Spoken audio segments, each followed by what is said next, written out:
on? You are. Hey, hello everyone. If I cut out, I'm gonna fix this in a second, but it is Thursday. Yes, we're Thursday, and we are back playing The Witcher. I'm here with a wonderful group of players. I'll let them introduce themselves while I'm fixing my sound issues, and then I'll introduce myself and recap after. So we'll start with the first person to my right on the overlay. Yutsai, hello, welcome back. Yutsai? Uh-oh. This is off to a great start. Okay, next person, Ari, hi. Hi. I guess the first big question is, can you hear me? Excellent, excellent. Hello, everybody. Welcome. I can hear you now. Oh, hey. Part of you's back? Yes? No? But not all. But not all. Ah, Yeah. boo. Okay, well, I'm going to vamp for a little bit until Yutsai is fully back. I'm Ari _Adventures, and tonight I'll be playing Wreath. They are they're very old elf. They often don't act like it. But they've been around for a long time, and we've learned in the last episode a little bit about the curse that has been plaguing them for a couple of centuries at this point. Oh, and they like shiny things. All the shiny things. They do. Going back to the left, Yutsai, hello. I think I'm back. You are. It's strange because there's like a delay between your image and the sound, but... Is Simon moving for anyone else? Because I can't hear or see him move. Oh, goodness. Yeah. Oh, well. Okay, yeah. Hopefully that means he's coming back. Yeah, well then, let's move on to our third player, and then we'll come back to, Joanna Come back after. to you, Simon. Hi, Hannah. Simon's stopped being a statue. I thought he was just intensely focused on something. It's you, man. You are the one who's having some internet issues. Oh my goodness. Hey, hi. I'm assuming it's my turn. I'm Yutsai. I play Joanna, he, him, she, her, respectively. Learning to live with just a leg, only the one. But happy to be alive. So. And happy to have you in a non-frozen form. And last but not least, hello, Hannah. Hello, I am Hannah, she, her, and I'm playing Asa. He's my baby witcher. He uses he, him. And last episode, I don't know, we prepared to get into some, I don't want to say trouble, because it's not really trouble, but we might be in trouble if Gulshan finds out. So we'll see. We will, he doesn't have to know everything, right? No. While the only healer is away, everybody else plotting murder or goes out to play. Exactly. Yeah. How the proverb goes. I don't know what the problem is here. I think it's fine. I'm Simon at Wandering DM. I use he, him pronouns. I hope my mic is not cutting out anymore. I am the GM for this campaign, and oh, wait a second. Can I even hear myself? Yes. Okay, cool. Whew. Off to a great start tonight. As I was saying, Okay, we're getting the technical problems out of the way right now. yeah, So- might as well have everything bad happen in the first 5 minutes so that everybody else clicks off and never comes back. So, last we left off, or a little bit before, the group saved the Imperial Prefect, one Absalard of Dravograd, from the clutches of a group of cultists / bandits / disaffected war veterans. It's not quite precise yet. But Absalard was saved, albeit he's in a bad shape. And he seems to kind of had an inkling that magic might have been used in his rescue. Maybe not. But he was willing to, not be picky too much, save from some words he used.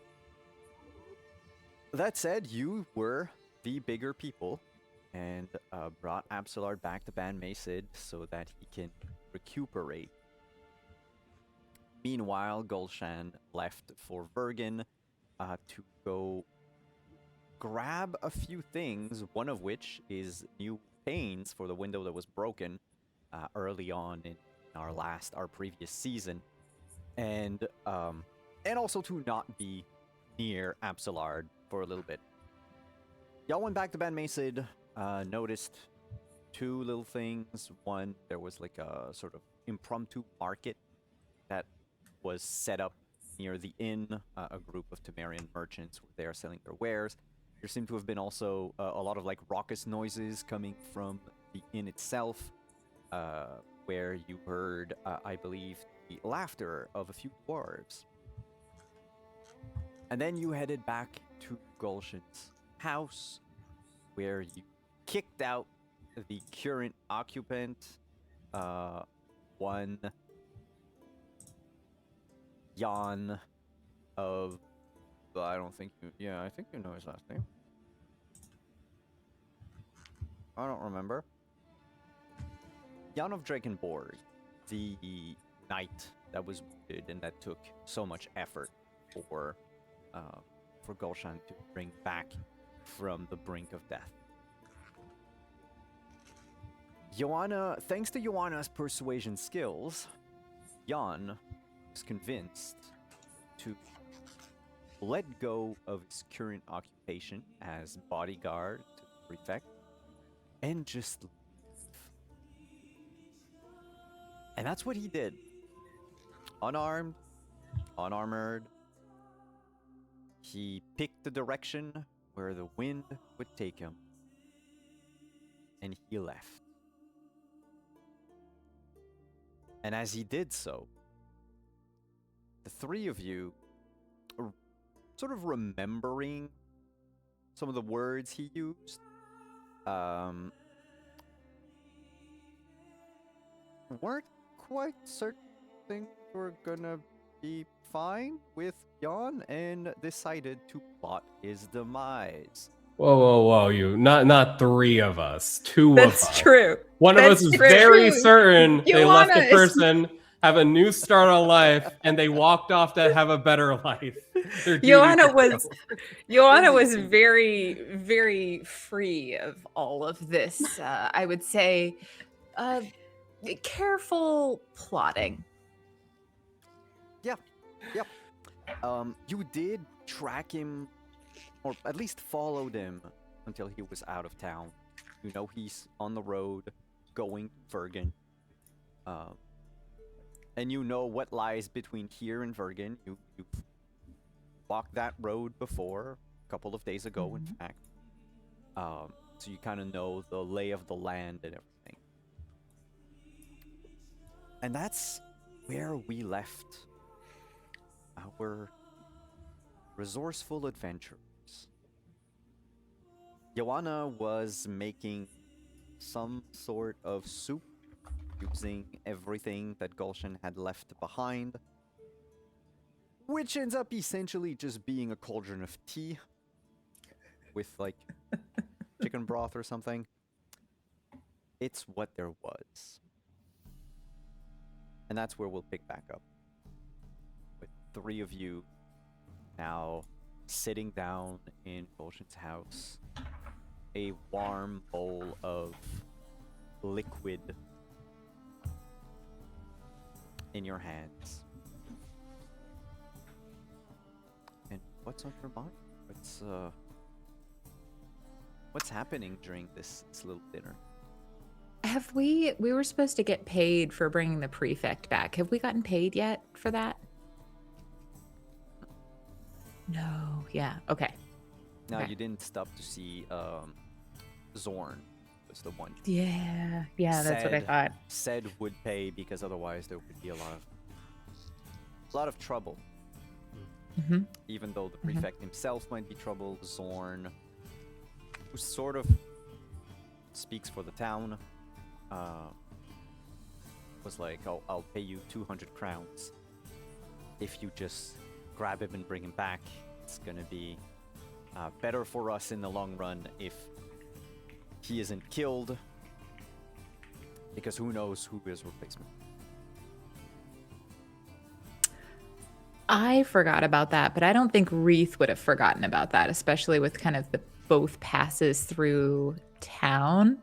Oh, I mean, out of game, it's been a while since that session happened.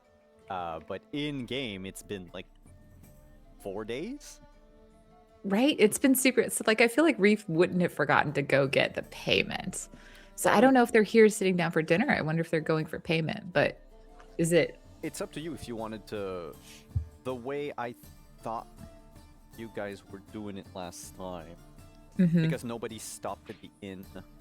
It's true. I figured you were just like all going to get some rest at Gulshan and then would tackle that like afterwards. Yeah, it's like you come back from a long trip, but you just want to be at home and lying down for a while. Ugh. Well, we definitely need to hit the market tomorrow. I don't know if I can take another night of tea soup. It is good. Is this chamomile you pulled out of the yard? I'll be honest, I don't know what it is. I just kind of found it in a pot, smelled like tea. Where were you two off all evening? There's a market in town. Oh, So we stopped to look. It's not very interesting, but if you want to make a weapons seller very sad, you just need to talk to the other people there. I feel like there's a story and a depth here I'm not quite privy to. Asa, context? Ace is just eating, like completely at ease with this conversation just going on around him. He is focused on the food. Like, no context. Whatever they said. Right. He just wasn't getting much attention. I think he would love to have people buy his wares, but doesn't seem to be a whole lot of. Maybe you should have better wares then. I mean, they did look like this sort of what you might just find on the battlefront. It was quite sad. Not think there's- terrible. Just, nothing of interest. I think there's like a level of kind of how familiar this feels to kind of banter around the dinner table, even if it's a meager dinner, that Joanna takes some like comfort in. There's still like a twinge of pain from phantom limbs, so to speak, but it's nice to know some things don't change.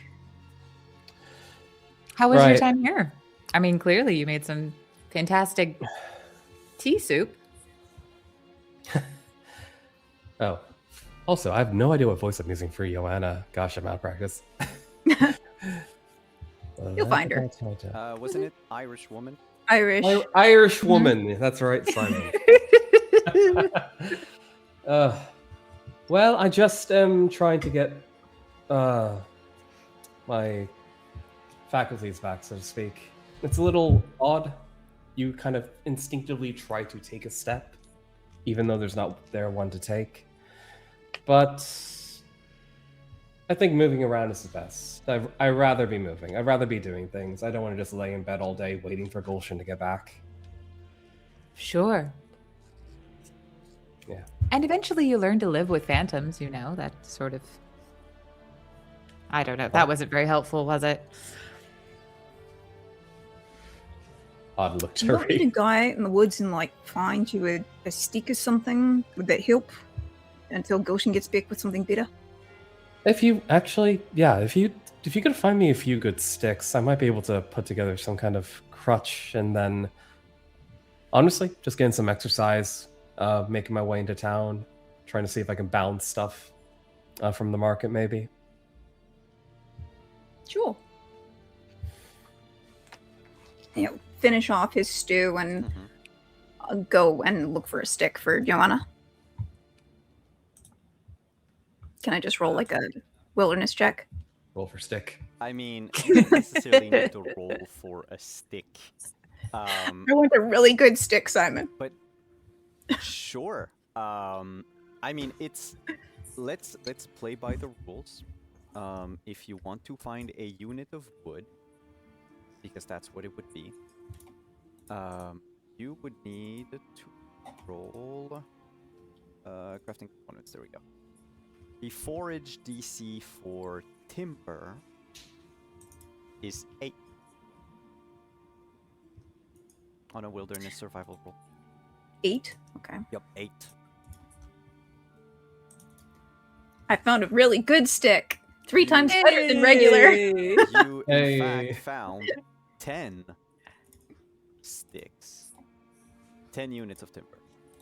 All right. I'll You gather those up and basically bring them back. found 20 pounds of wood. Is what it is. Because it's like 1 kilo each. So Sure. Send the boy into the woods to get a stick, and he comes back with 20 pounds of wood. This is normal. but now there's This like sou- choice. Like, do you want the old gnarled? That's Got true. it. That's true.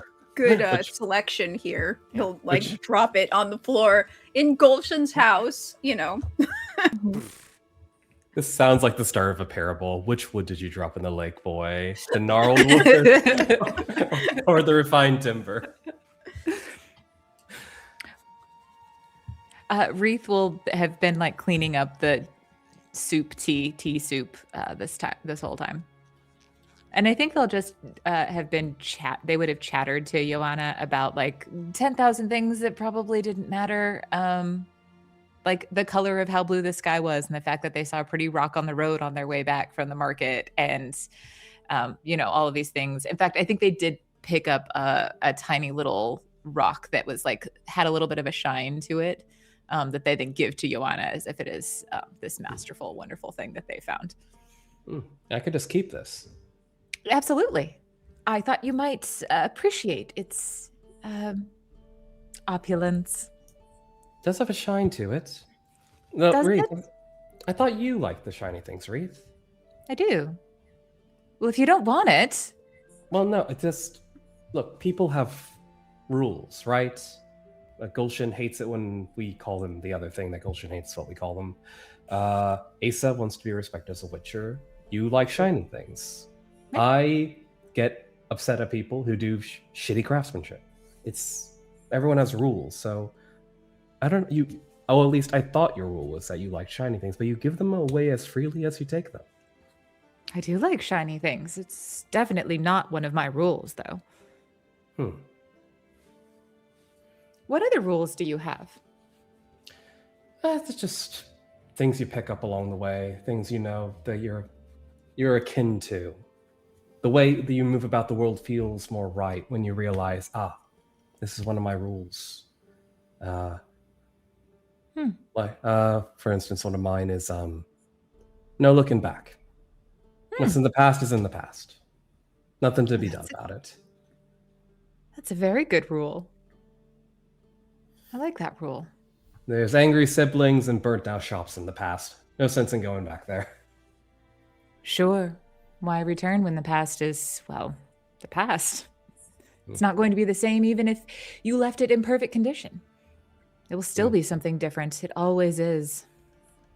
It morphs and changes like some sort of feral monster sometimes. Wait, what? The past changes? What are you talking about? Well, things change. You go into a village at one point in time, and if there happens to be a very nice well there, and the next time you arrive, someone has died in the well, and it's no longer drinkable. It's quite awful. You have the most specific examples of anyone I've ever met. Well, they're true. Would it be easier if they were less specific? No, it's just something. Sorry. Perhaps it's me putting on rules. Putting rules Yes, to you. you do seem to have a lot of rules. It's just me trying Figured to out all of them. understand. Especially you, Wreath. You're hard to understand sometimes, I admit. Me? Oh. Like this Wreath I know. This Wreath I thought I understood, but then back at the fort, back in the dark with the bandits and the blood and the blades, I'll admit it, that Wreath scared me a bit. Oh. Death And is also- nothing to be scared of. Okay, on that, I'm going to just flat out disagree with you. Death is scary. Really? I don't want to die. If you Well, ever think nobody- I want to die, I don't want to die. Oh, okay. Duly noted. There are very few people I've met who have walked toward death with open arms, but it happens. Besides, everybody deserves to die. That's a very odd way of saying that. It's one of my rules. Huh. Might take me a bit to learn that one, but I'll try. Where's Asa with that stick? Ah, speaking of, there he is. There he is. Oh my goodness. What does 20 That's not- pounds of lumber look like? Simon? Paint us a word picture.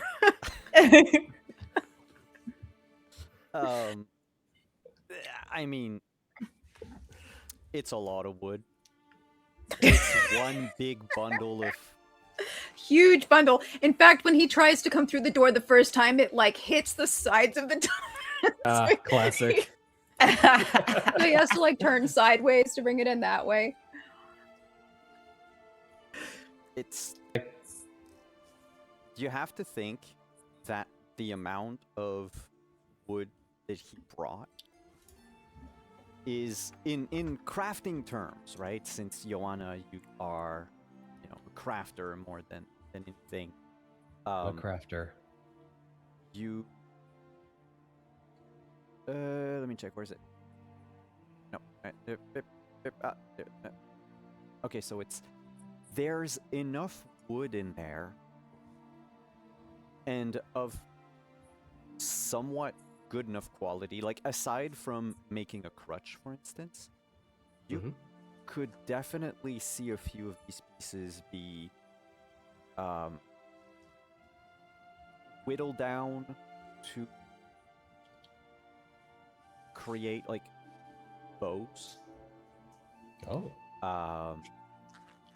Well, definitely like arrows. It's If only not you an knew issue. how to make those.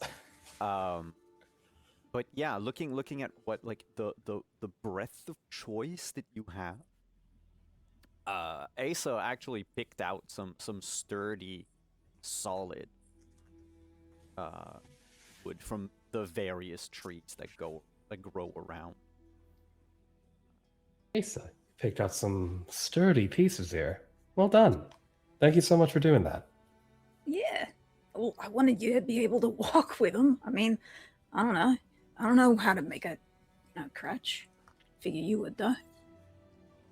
I mean, I guess basic one is just a stick, but I can try to make it a little more stable, a little more comfortable. I'll just start picking through the wood, trying to figure out how I'm going to put this thing together.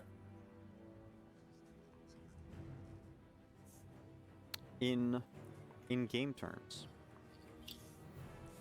you would need a unit of hardened timber, a unit of cotton, or double woven linen, depending on how comfortable you want it to be.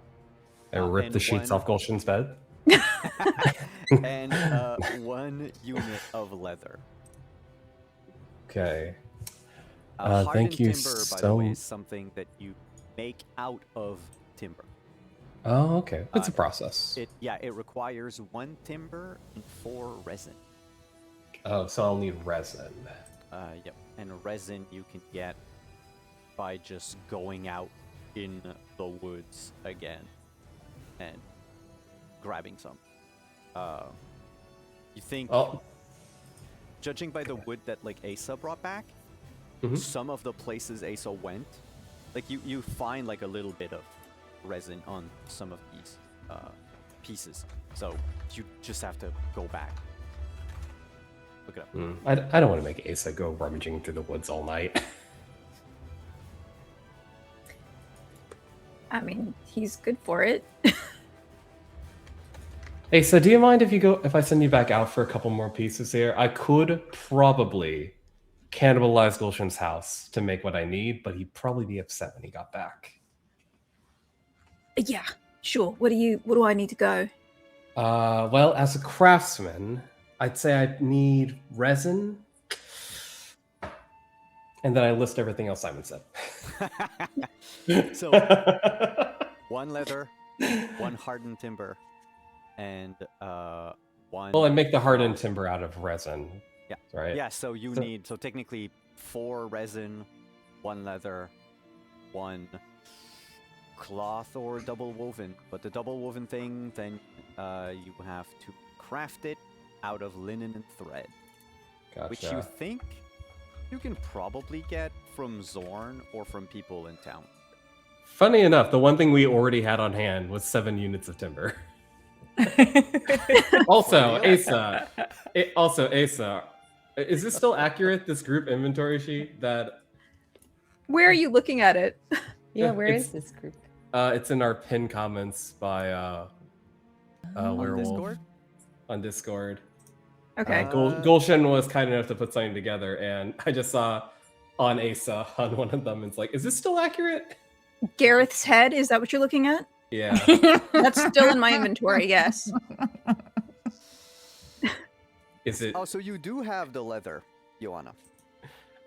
Oh, we do have leather. Yes, it is miscellaneous on Joanna. I see. Oh, okay. I have leather. I guess all I need then is resin and double weave cotton or whatever. What you said there. Well, I can go look for the resin in the woods, and Reed, you want to look for some cotton in town? Maybe we can, get everything, come back. Joanna can make a crutch, and then we can go talk to Zorn about the reward. That sounds great to me. I Well, could. It's late though, right? Would anything be open? It's well, right now it's past sundown. Also, Right. you didn't ask Reese to pay for any of this. I don't know why you're worrying about the time right now. There's an assumption. That's on me. I forgot one of Reed's rules. Specify, don't steal it. Yeah. Just talking about people About- rules. That's on me. That's on me. I think. Wait, if you actually ask that question, Reese will say yes, and they will head into town. Do you change that question To asking Reed to buy it?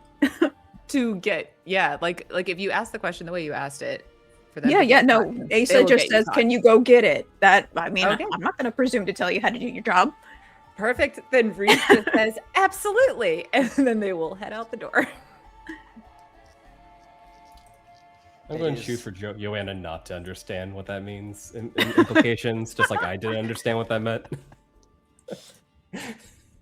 It is dark out. For Wreath heading into town, see the light from the many candles and torches, fires burning in people's hearths, and the faint sound of music coming from the inn. Gulshan lives just far enough from the center of town, basically. The coaching inn that Ban Mason was built around, essentially.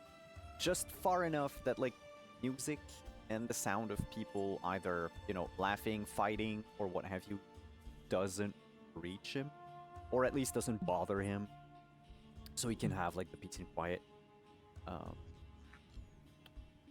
On the other hand, Asa going to the woods, everything is pitch dark.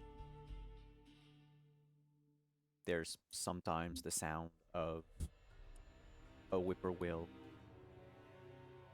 some branch cracking in the distance. It's two completely different ambiance. Of our two gatherers, who would like to go first?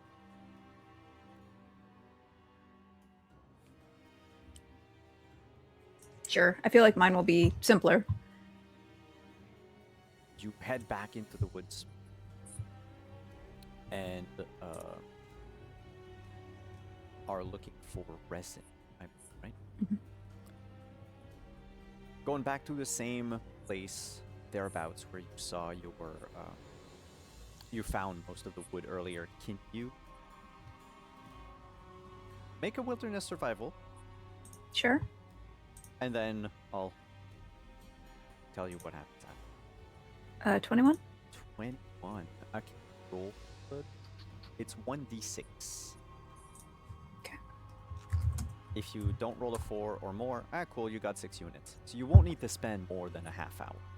But as you're gathering the resin, trying to put it like a bowl as it sticks to your fingers, and then your fingers stick to everything you touch, you hear a couple of twigs cracking in back of. It's soft. It goes. Mhm. And then it stops. He'll turn and try and see what it was that was making that noise. You do not have. You don't see in the dark, right? Because you do need the cat. I think I need cat Yeah, okay. because I don't have any cat on me because I used it for the No problem. Can you previous give me mission. awareness? Sure. 20.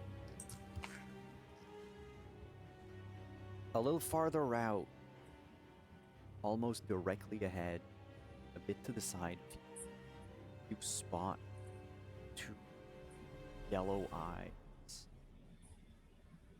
They belong to some sort of orange beast that's just frozen on its 4 legs, tail high,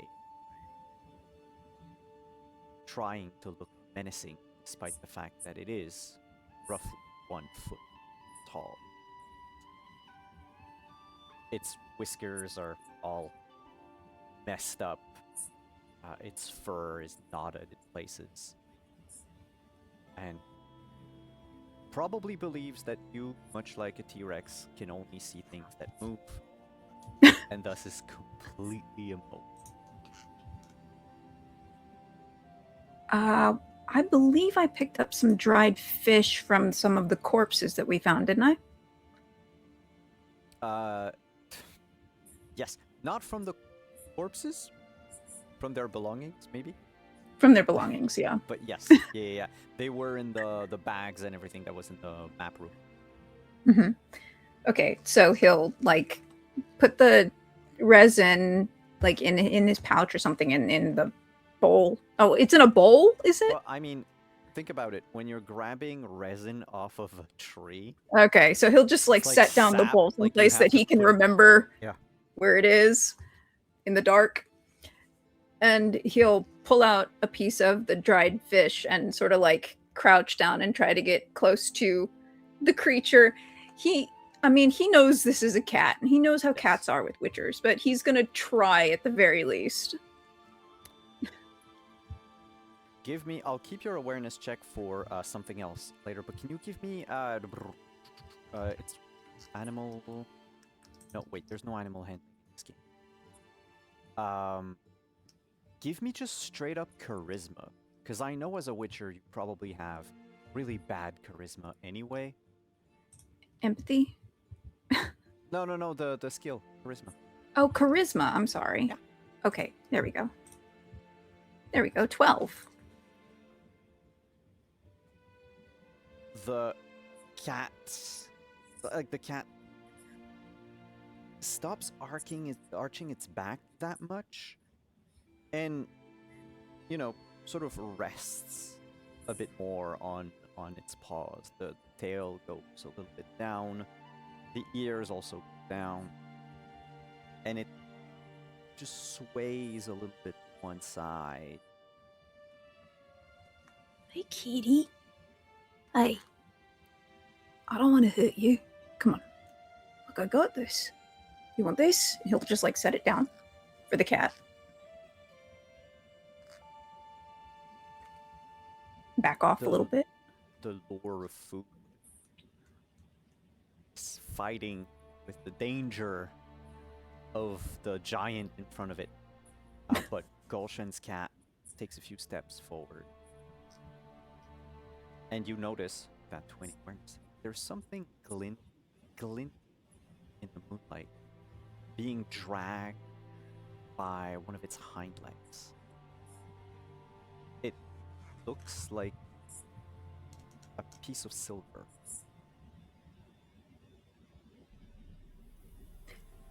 Can I roll some kind of reflex check to try to catch the cat so that I could get a better look at whatever is wrong with it? Yeah, I would say just give me straight up brawl.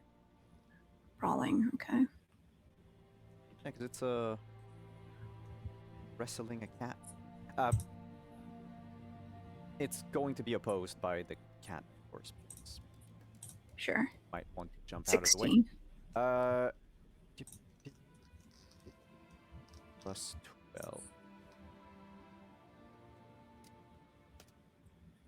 Well, I got a 14.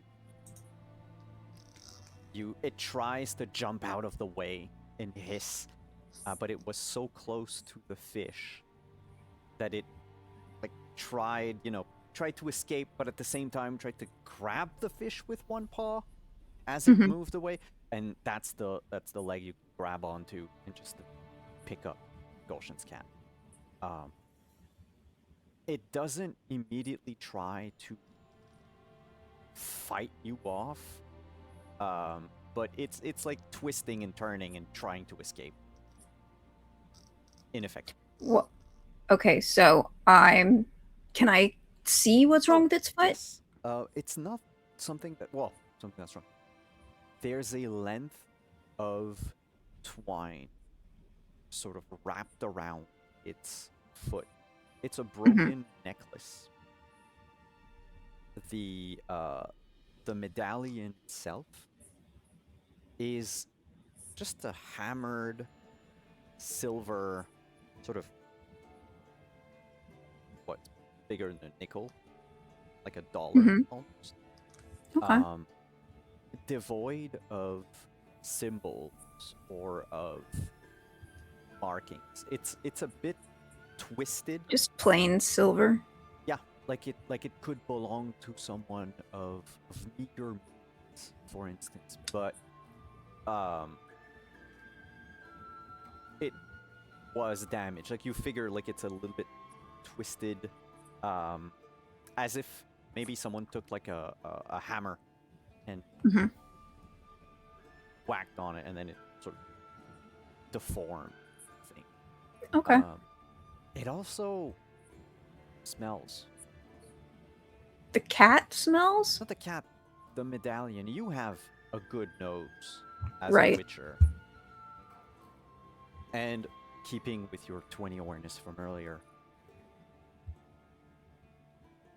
it smells of death. Oh. Like it probably remained on a dead body for an extended period of time. And Okay. just the twine soaked in the smell of rot. Well, I don't know if I'm going to be able to unravel this for you right where we are. So he's going to take his coat, his cape, and wrap this cat up in a burrito with his cape. Yeah. You're going to be my cat friend. Cats, the both of us. Take you back to stop that. Gonna take you back to Joanna. She'll know what to do with you. And he'll keep the cat, the burrito, in one arm and pick up the sort of awkwardly pick up the resin with the other and balance the both as he's gonna head back towards the house.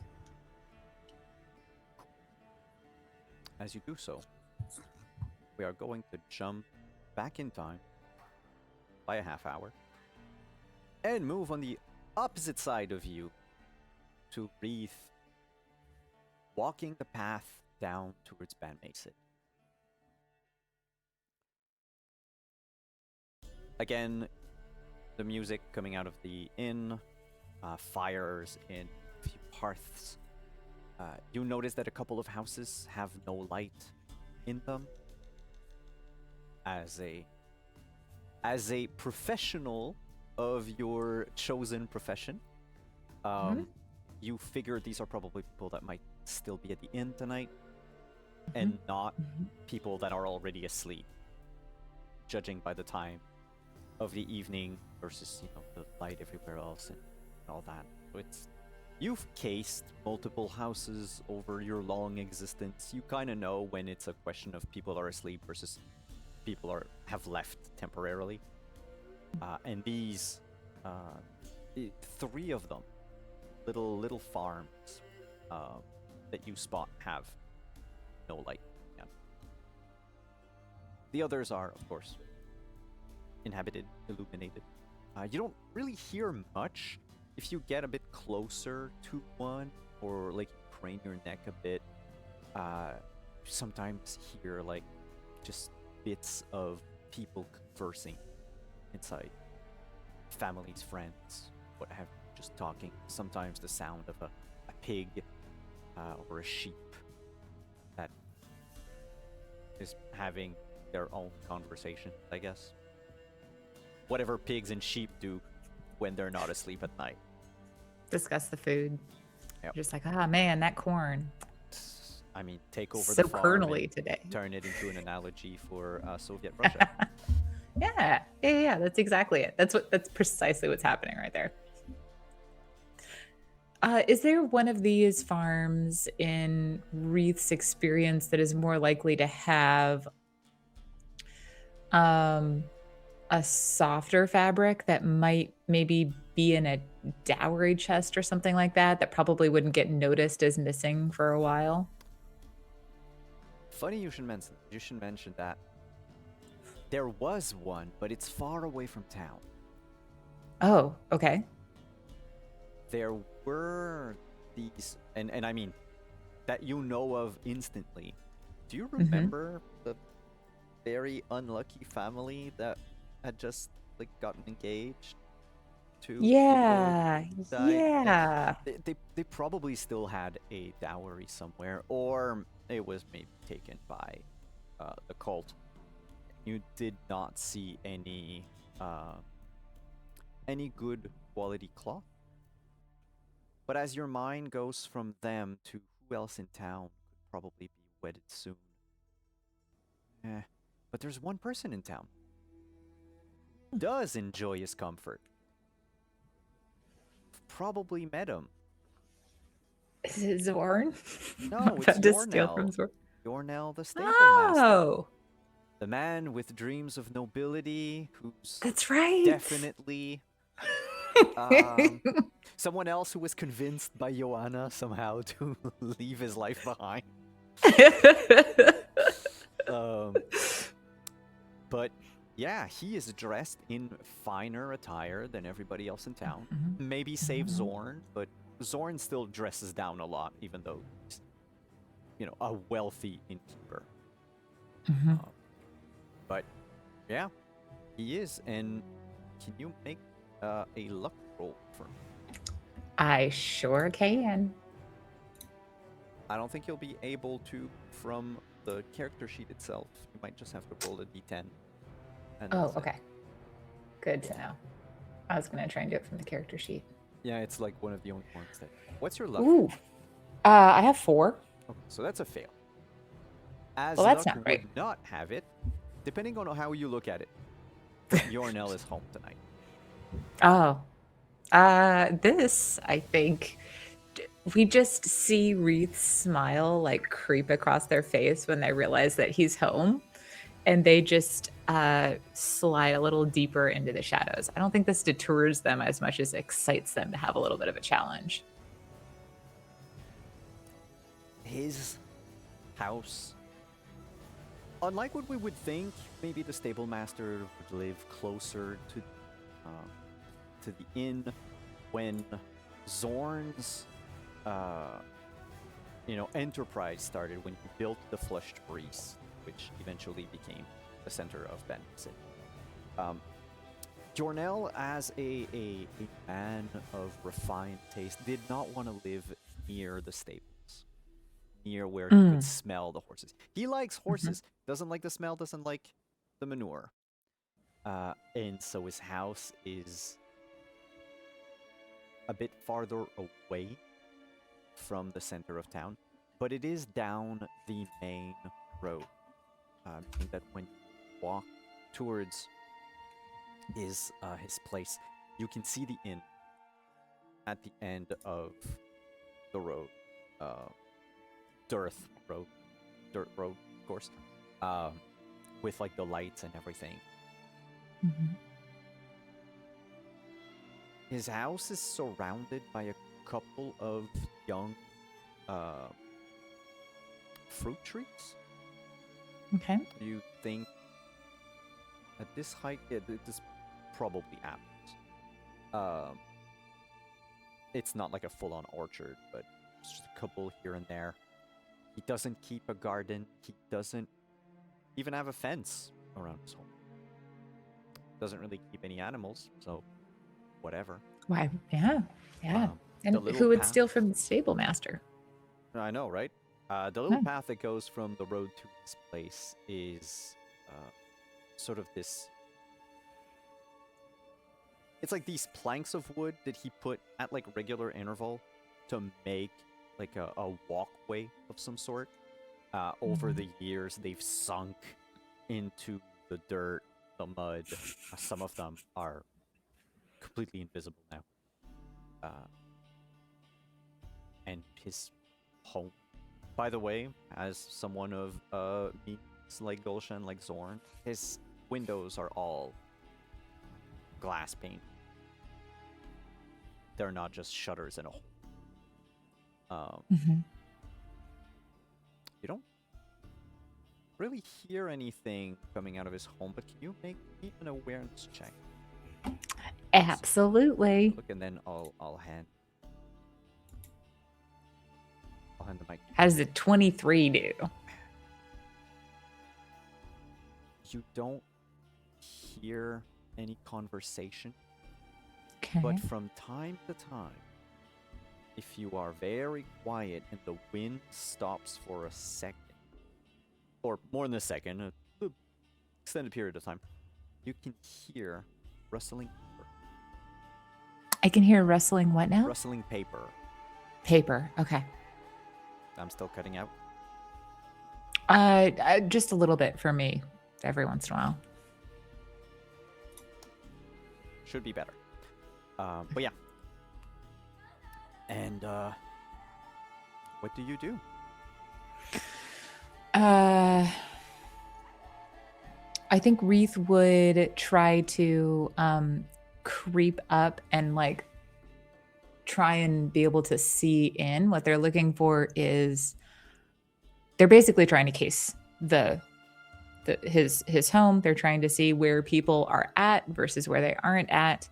And ideally in the places where people aren't at, they're looking, ultimately what they're looking for is a nice piece of cotton fabric that probably people might not immediately recognize as missing or might overlook or forget about in some way. But something that's they're looking for something that's a little nicer. They're not looking for a burlap sack or something like that. As a criminal, Mhm. you do have an ability called Case the Area. I do. If you have at least 5 points in practiced paranoia, which I believe you do, I do. it means you can make a Case the Area roll. You wouldn't have a bonus to it. It would be like straight up intel. But in this case, it is considered a Hamlet, so you would only need to beat a DC of 16. And if you do, it would take about an hour. Mind you, in this case, you're not casing the entire town, just the vicinity of his place. So you would take a little while, but if you succeed, you get a +2 to stealth. To Ooh. whatever you're going to do around or inside this home for a number of days.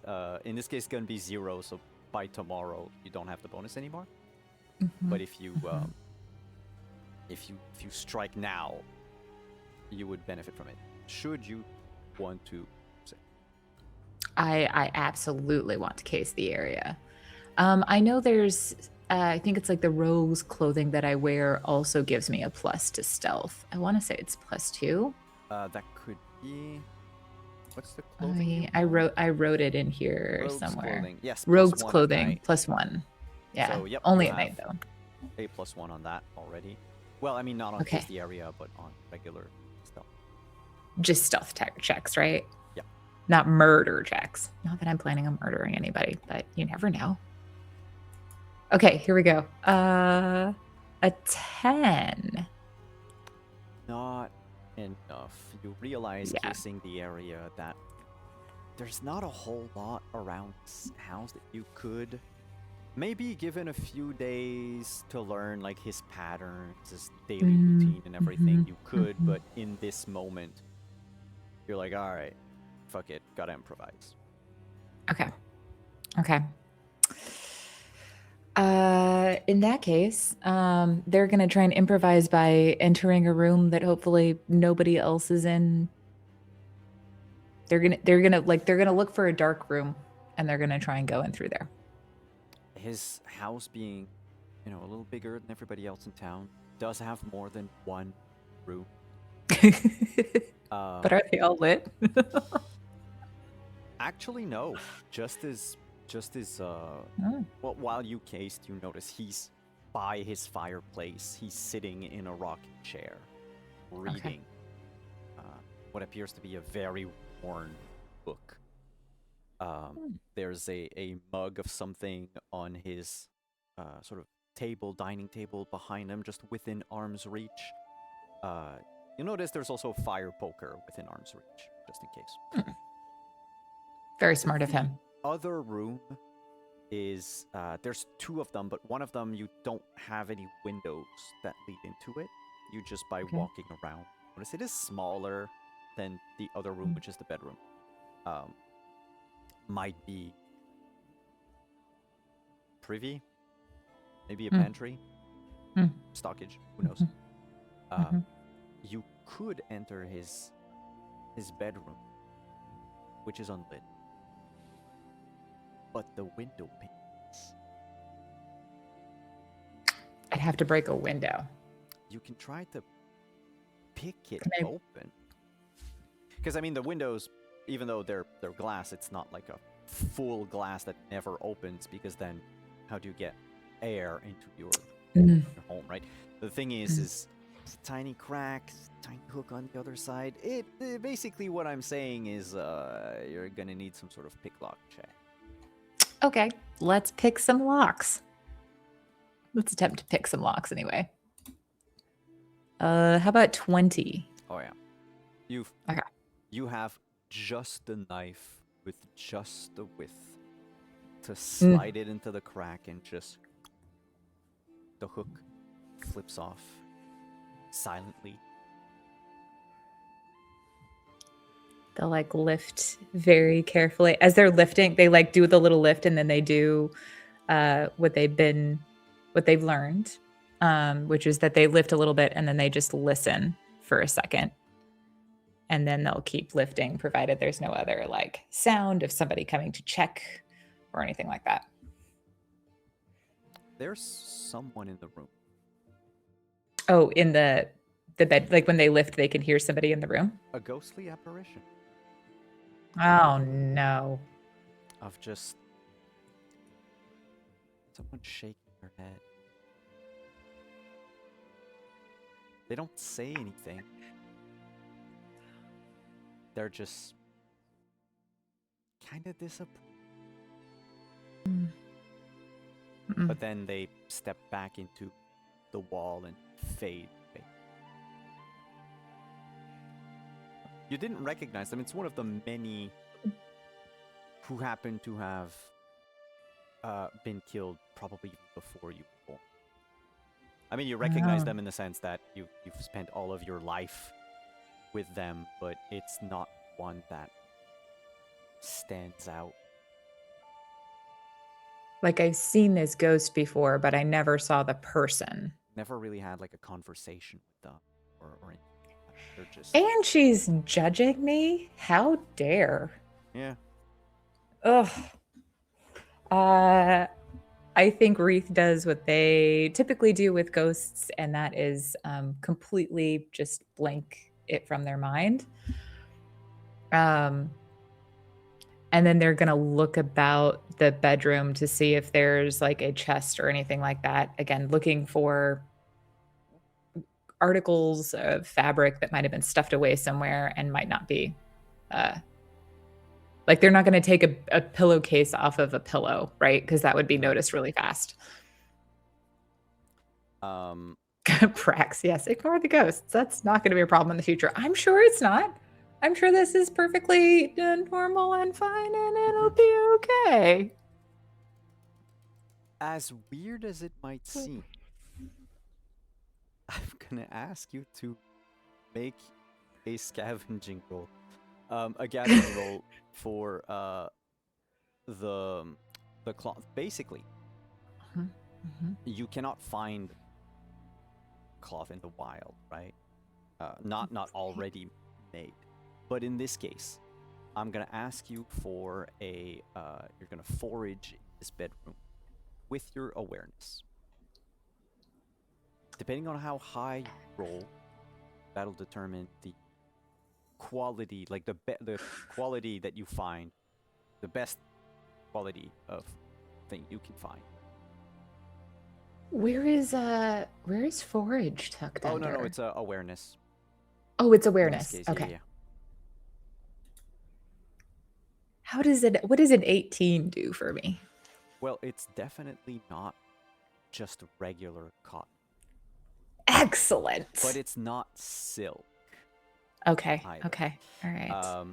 It is double woven linen. Ooh. So the type of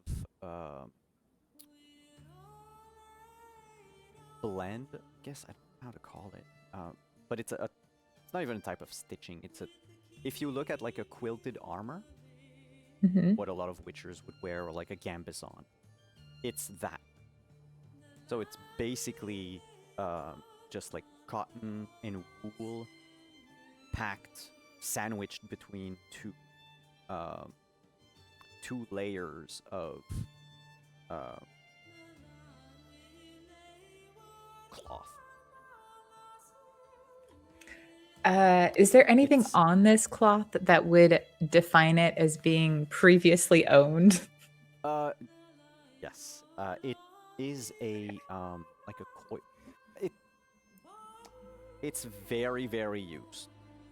One of the string is like snapped off, but it has the shape. And looking at it in complete darkness, right, you just feel around it, and it feels like a coif, like something that you would wear, that one would wear under like a metal helmet to sort of pad the head. Okay. That sounds like an excellent top for a crutch. I think Ruth feels pretty good about themselves right now. It's a little early, it's a little premature, but they sure do. And I think they're going to take that. Is there any like insignia on it or anything that would be like, oh, this used to be owned by this stable master? Not that you can feel. It doesn't, like, the stitching is like a cross pattern. Everyone makes little diamonds, basically. Okay. But you don't feel any other stitching. Okay, So excellent. if There's no something like else had embroidery been or something. woven, no, that's it. Okay. Okay. In that case, Wreath will go to slip out the window and close it and slip away. I'm gonna have to Hopefully. ask you for one last roll, just stealth. Excellent. See Yes. how surreptitious you were. I'm gonna add that +1 for my rogue's clothes. And it's a 24. Okay. I don't think he's going to hear you at all. It's very good. It's very good. I had like a 1 out of 10 chance. Oh my goodness. That is a little closer than I would have liked though. 22 right off of a 24. There was, like I said, no sound in his home aside from him reading, the cracking of the logs in the fireplace. Moving the window makes a little bit of noise, right? Frame scraping against the metal frame scraping against the wood frame of the house. Thankfully, this home is of such relative quality that the floorboards don't make a whole lot of noise. Nothing creaked, and even then you're able to, with years, centuries of experience, spread your weight around to make sure that nothing in your immediate environment gives you away. And after about 45 minutes of casing, entering, searching, you leave Jorgen's place with one double woven linen coif. Excellent. Poor Jorgen. I feel bad for him. I also am thoroughly enjoying this. I think Wreath just like, after they get far enough away, they'll eventually just sort of be like walking and swinging the coif, just sort of nonchalantly. But their eyes have that sort of sharp look. They're looking to see if the woman reappears. No. Okay. Cool. I'm sure that's fine. I said Jorgen. His name is Jorno. Sorry. Oh, Jorno. thank you. I don't know why I changed it for a G. But yeah. When you head back to Golshan's, Asa is already there. Joanna is already there, of course. There's wood on the ground, a bowl of resin, and also a cat who may or may not still be wrapped in a burrito. Oh. Wreath will almost drop the coif, then they'll catch it on the other side, and then they'll immediately go over to pet the cat. It's a little more friendly to you than it was to the Witcher. I see you made a friend. I found the poor little guy in the woods, starving to death. Had that Oh. thing ripped around his leg. Oh, buddy. You sweet thing. Oh, Well, I I don't got suppose. you something. Oh, hey. Didn't know they stayed open that late. Thank you. No worries. Everything's always open. All right. So, resin, leather, already had on hand, wood, and gosh, we're forgetting all the materials again.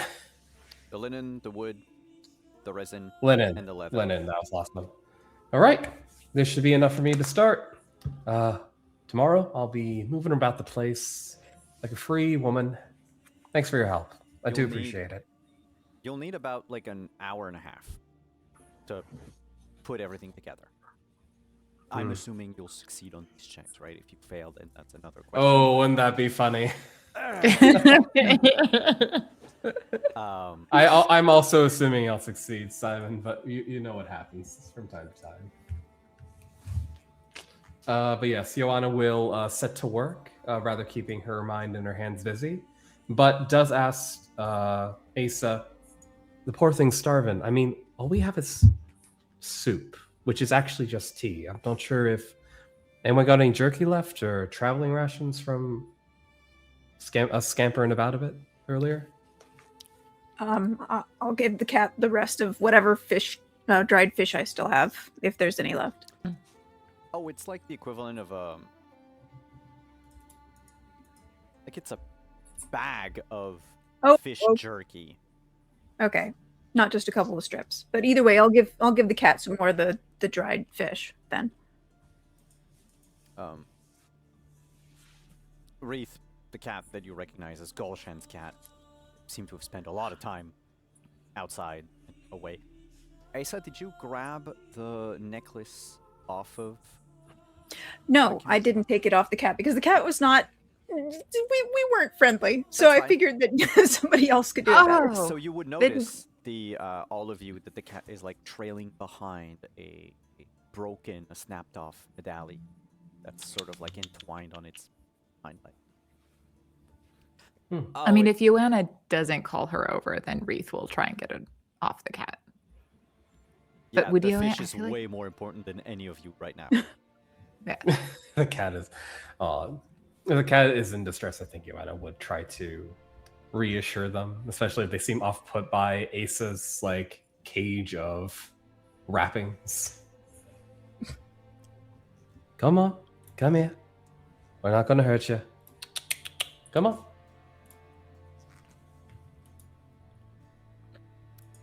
Give me charisma.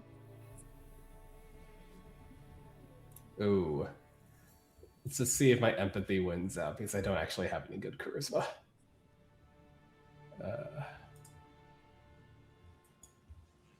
16. For a moment, you get its attention, and it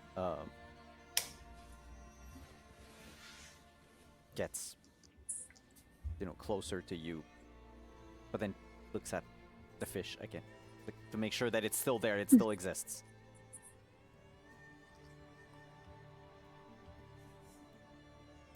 I'm gonna try to give it a small pet. Just kind of leaving my hand next to it for it to approach and for it to make the first move. And then if it does, then I'll just kind of move my fingers along its back. Your hand is being smelled for a little while before eventually the cat just moves up to you and oops your one good leg. Oh, that's a good cat. You can grab the medallion if you want. Gonna yoink that off, free it from. It was tightly wound on its leg. Kind of dangle it into the whatever light we have from, I'm assuming, inside, lit lantern and such, or fireplace. There's definitely the fire. I mean, you can use Gulshan's fireplace. I'm sure he won't mind. I don't know. Fireplace is like one word away from fire in Gulshan's house. Everything's one Otherwise- word away from fire in Gulshan's house. Yeah. Otherwise, your tea soup was very cold. If you I know did- we said his name too many times.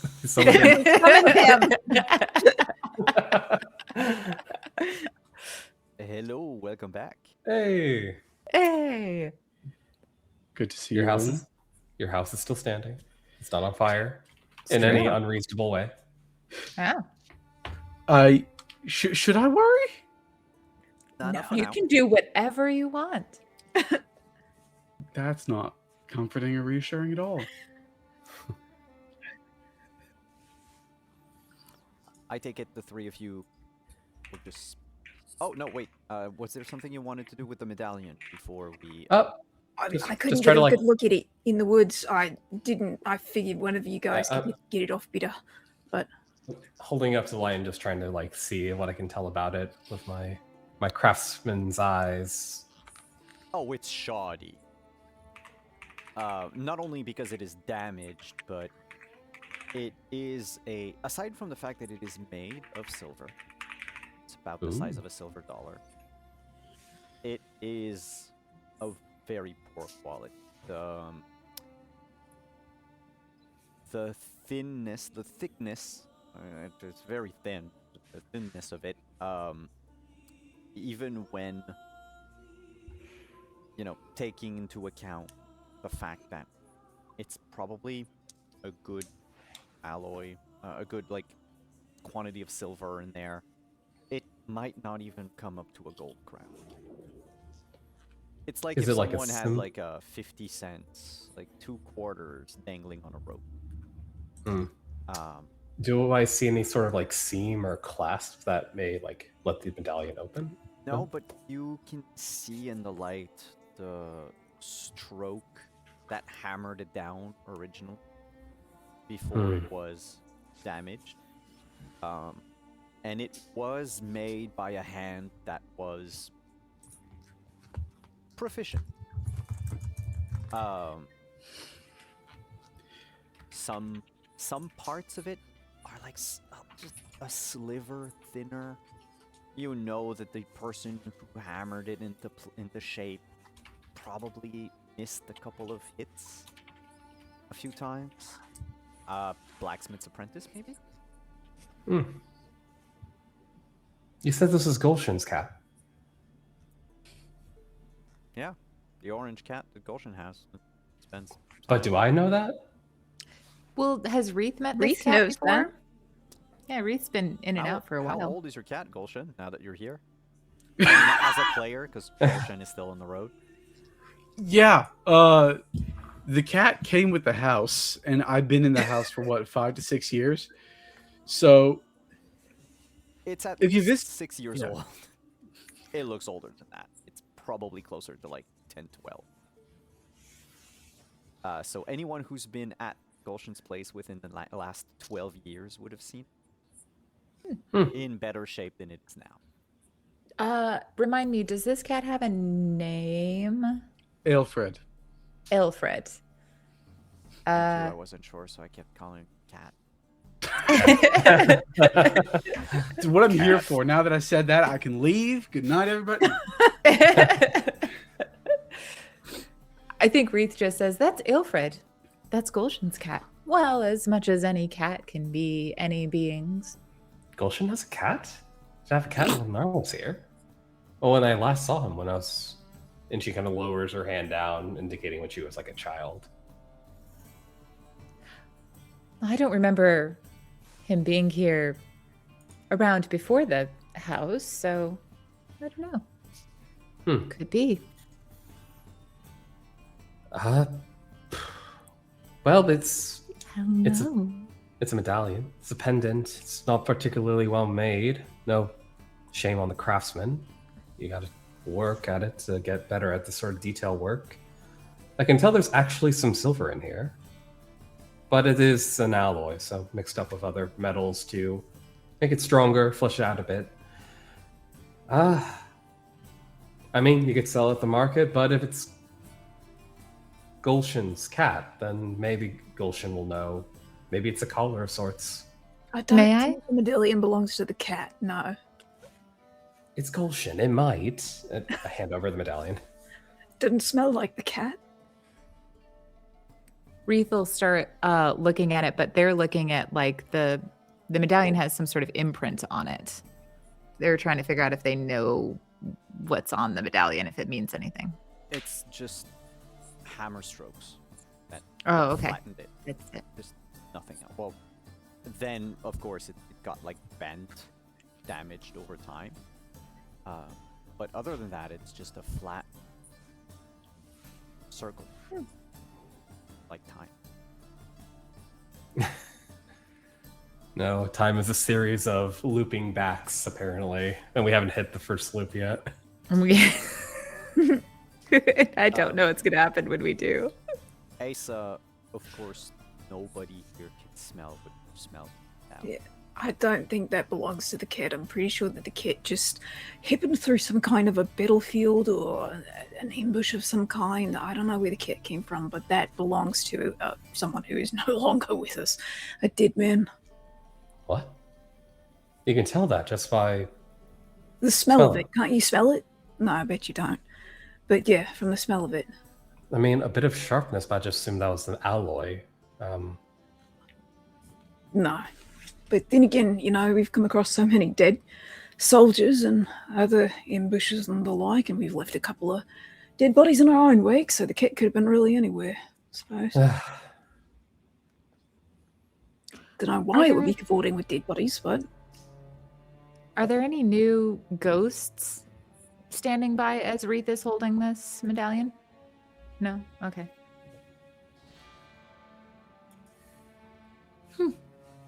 They'll hand it back to Joanna. Would you like to keep the shiny? You know, technically, Asa found it, though, judging by Asa's reaction, probably doesn't like the smell of it. Wait, I'm happy to take care of it. This came from a battlefield, you said? I can't tell you for sure if it came from a battlefield. All I know is it came from a dead person. That's all I know. Could you track the pendant back to the dead person? I could certainly give it a try. He'll hold out his hand for the medallion. Wreath will Hand it hand it back. over. Oh, Oh wait, no, that's right. I handed it to Joanna. Yep, you're right. We, Never mind. we hand it over together as a team.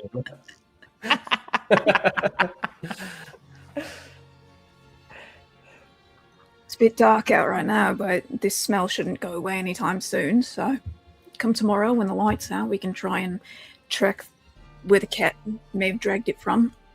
I can think of no better exercise and trying to get used to one leg than traipsing through the woods with you two. Through the woods. And so make yourselves comfortable, Gulshan's home. As the night gives to daytime. But before we focus back on you, we're gonna go back in time to a couple of days ago. Gulshan, you left the group after you saved Absalard in the woods by not too far from Vergen. And wanted to make your way to Vergen, knowing that it would take about the same amount of time that it took the rest of your group to go from the woods back home. Your trip from the woods to the area near the city is pretty uneventful. A bit like, well, there's no farms or outlying homes by Vergen. Vergen having been built from a mine by dwarves. They tried to load up as many people as they could in that hole. They don't spread around, but you do find like traces of a camp a couple of times, like 3 times as you're traveling. Always about the same size of like fire that was built, ground that was trampled. Sometimes you can even see the dents in the grass that the weight of a carriage would have had staying there on for a couple of days, especially if the ground was wet or something. By the time you get close to Vergen,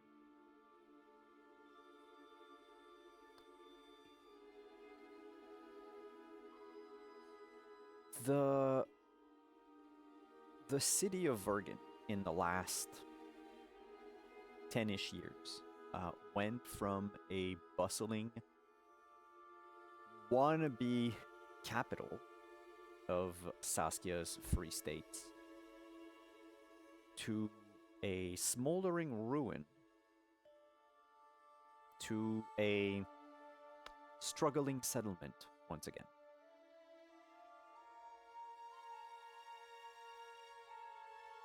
It's on par for Vergen Knights, Vergen and people of Vergen to live in a few of the old houses that were there while being surrounded by just ruins.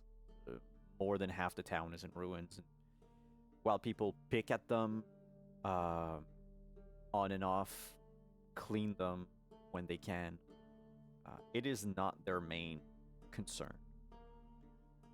A few hard-headed dwarves still live there, amongst whom is a glassmaker, a man you know by the name of Dewitt.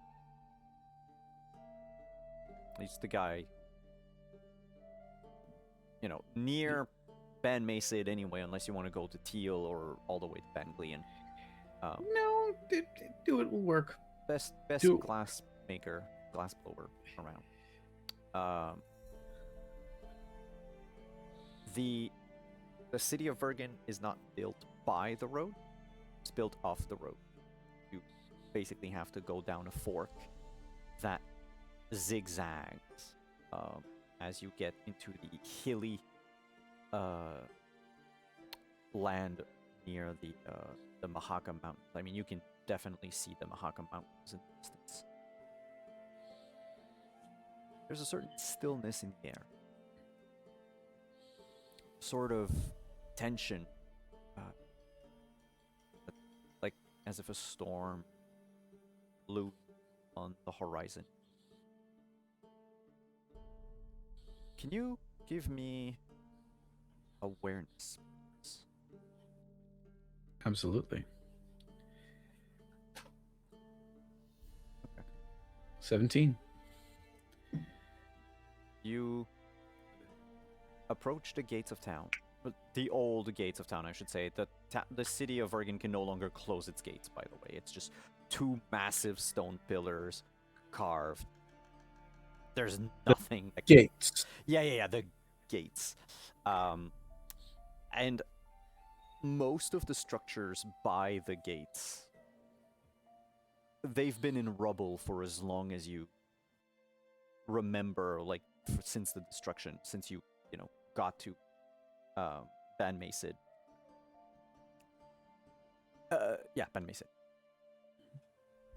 When you near those two stone pillars, you hear a click and a phoom as a crossbow bolt comes out of nowhere and might lodge itself. You can dodge it. I just need to check since you didn't see the person. I'm also astride a horse, right? Yep. Can I dodge on a horse? Is that a thing I can do? Yeah, it's weird, but you can dodge on a horse. If I look at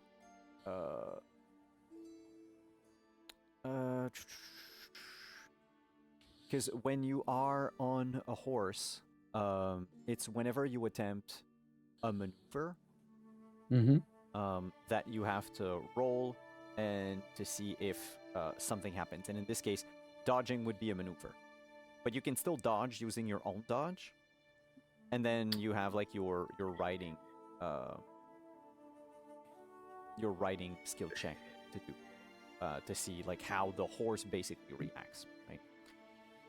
Gotcha. In this case, the bolt was aimed at you, not at your mount. So, where's my page?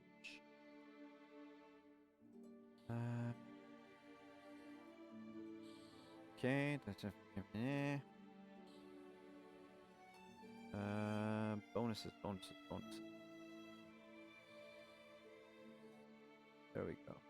Ambush. Okay.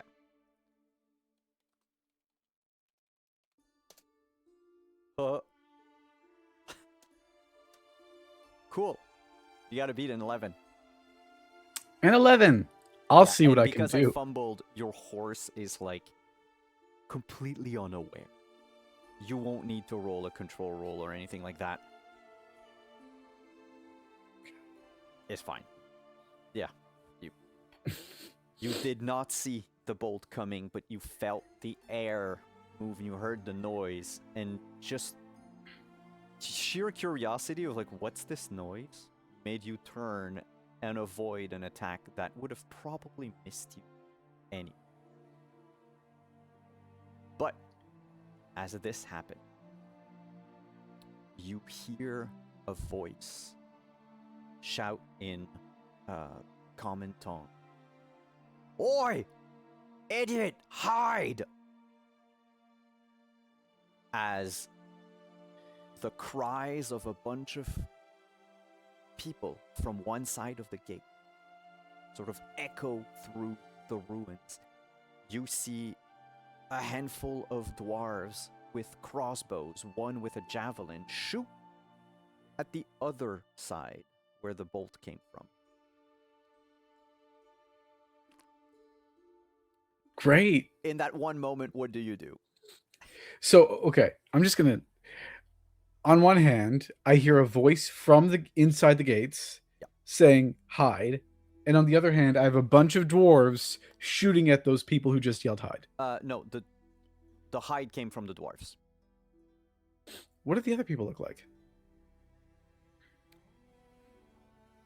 Well, that's a good question.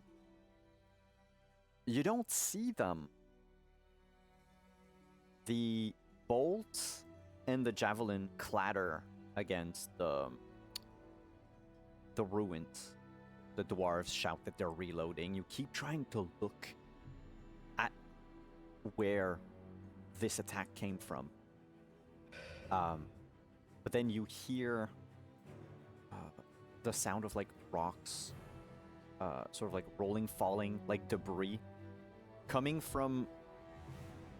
Let's assume that this is a wall of ruins, say, like the facade of a bunch of buildings that came crumbling down.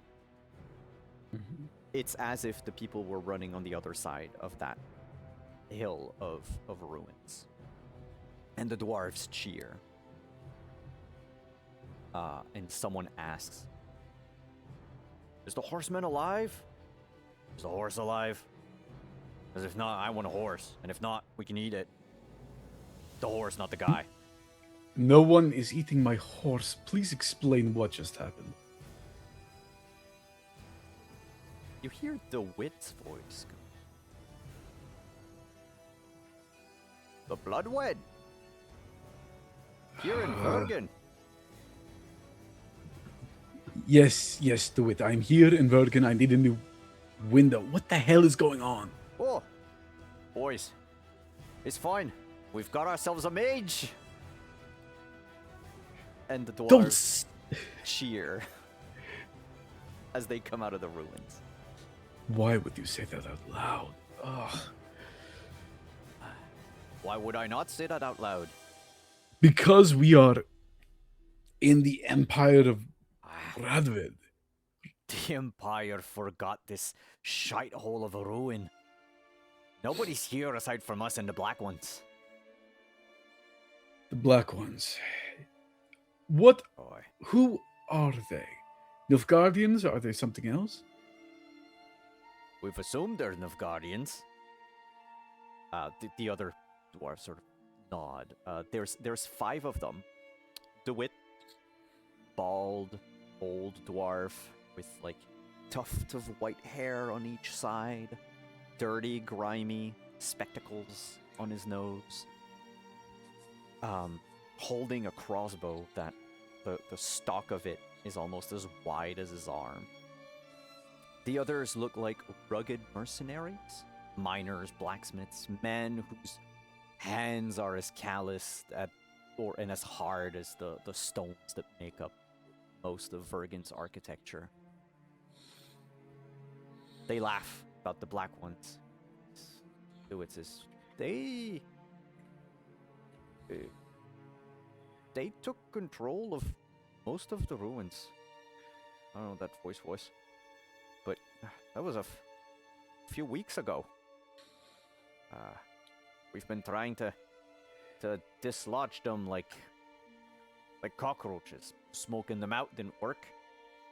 We lost part of the places we were rebuilding. The bathhouse was one of which.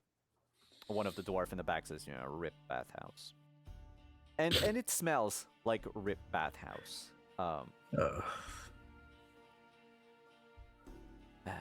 But it's glad you're here. Now we can probably turn the tides on them. You want me to join a war of some kind? Well, that's more like a skirmish, like an extended skirmish. That does not make me feel better. But, fine. Don't stand in the open though. They like to take pot shots at people. Let me find a place to put the horse. He will guide you to one of the first place that they rebuilt after Redania came in and burned everything to the ground. The inn, because of course. The cauldron, as it was called, and the sign is no longer there. But someone just painted on a board cauldron and hung it over the door. It's, well, it used to be lively in here. There was a lot. There was ample room in the common room to accommodate like a good 30, 40 people, certain, maybe 50 if you packed a few people, a bit more, have some guests standing. But now there's not even that amount of people in Bergen. The place feels hollow, kind of cold, despite the roaring fireplace. It smells of beer, of cheap beer, soaked into the walls. There's a couple more dwarves here. There's 2 elves and a halfling. Many of them are just playing dice when the group comes back. The one who probably is the innkeeper. He's coming out of the back holding a handful of tankards, but he isn't dressed in like innkeeper, like he's not wearing an apron, doesn't seem to have the stereotypical rag with which to wipe the tankards, but he asks the wit, so how did the hunt go? And the wit to reply that they didn't get anything. They did found a mage, and he points to you, and he goes, I recognize you. Do you? Came here about a decade back.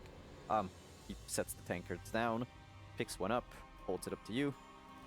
Name is Bourbon. Your name is... drink. Oh. Cannot blame you. My name is Gulshan. Like a drink? No, like a rose garden. Oh. I don't speak Elder Speech. Most people don't. So, when did the black ones come? A few weeks back. GM needs to get his calendar up. Give me a sec. Secret campaign calendar.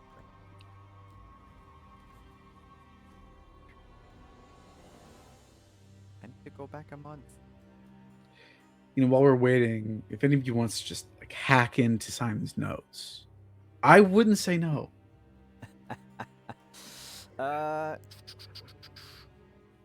Here, and we are... Oh my god, it's 6 weeks back. Not just a couple. 6 weeks. Well, maybe for a dwarf, it's not that long. For a mage, it's not that long either. No, that's it. And for the elves, it's probably not that long as well. So, other than the halfling, it seems a reasonable amount of time. Like a second ago, you know? What happened to the rest of you? We're all there is. Wow, it's not true. DeWitt says, there's that group we sent to Augsburg. They haven't come back. They all nod solemnly. It's been a while. But they mutter. The rest of the group will fracture, go split up, go sit down tables. DeWitt will invite you to a table with Corbin. But I mean, you ought to know what happened to... out of game, do you know what happened to Vergen after the events of Witcher 2? Okay, out of game, are you asking Gulshan or asking Norden? I'm asking Norden. Yes, he knows. I mean, I know. Okay. Not he. Because it would have taken place roughly... how many years was it? It's about the same time as Gulshan arrived in Ban Macid. Which, it was in Oh god, I think it's even more recent. Sorry, I said 10 years, but it's 3 years ago. It's even more recent.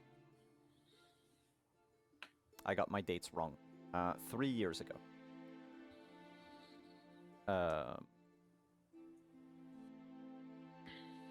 There was a sort of an issue with a dragon around, and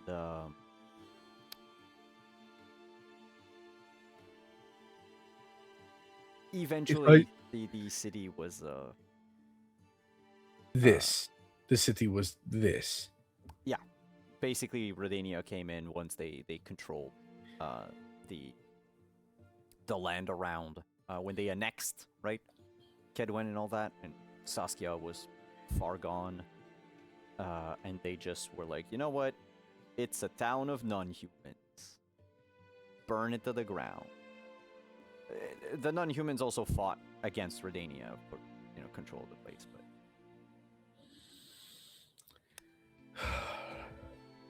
why not? Go ahead. I was gonna say, but that Goshen knows of. So I figure you mean what happened in the last 2 months or so? No, I mean everything before. Actually, you know what I wanted? A whole atlas as to the history of this. Yes, the past 2 months. We were rebuilding a few of our. We got a few squirrel decided to, hang their tail and try to find a place to live. Some of them went all the way to Dol Blathana, but any sort of motions with his head towards like the halfling. A lot of us aren't welcome in the land of the elves. So Bergen sort of stood as a beacon in a way, a ruined beacon, but boy, if there's anything we dwarves love more than anything else in life, is to prove to the fuckers of the world that we're still standing despite it all. This world is gonna go to shite, and we're gonna be the last one standing. And so we figured, why not rebuild Bergen? We'll pay the Emperor's taxes. We don't want to be raised again, but there's a couple humans that showed up. More than a couple. Figured they were kind of like us. Soldiers who, well, not like me, but like them. Soldiers who, black ones who decided to remain in the north, lay down their weapons, live with us. I mean, I've heard that Nilfgaardians were, some of them anyway, a bit more open-minded. We didn't really talk to them. They settled in the ass end of town.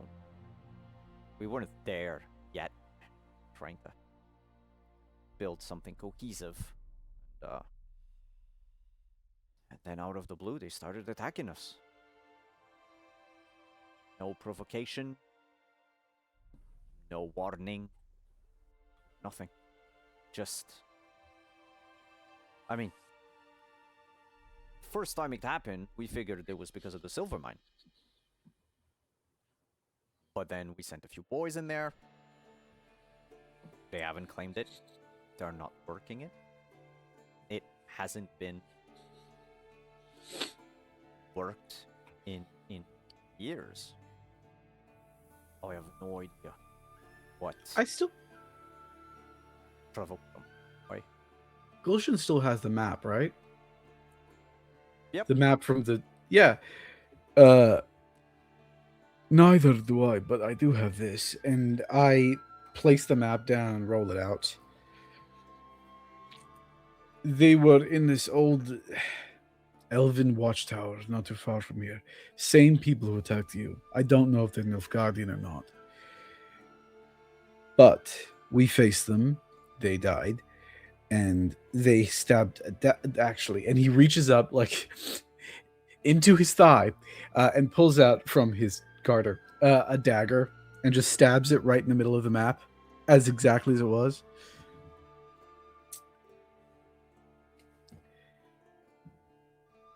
You drew those doodles?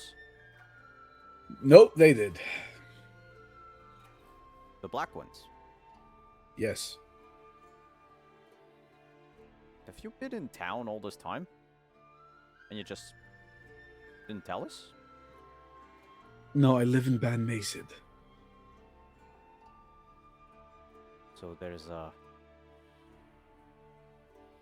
some more of them. More of them further east. Seems like it, although I think we were out of that group. There's some down here. He's pointing to other places on the map. Well, I don't know if they've mobilized to these locations or mobilized from these locations.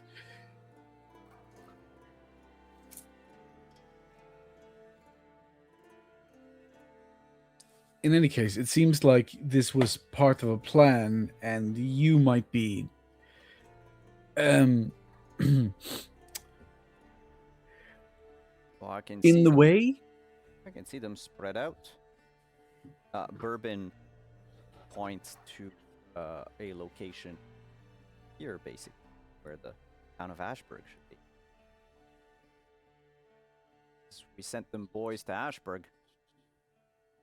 Look at that. An arrow.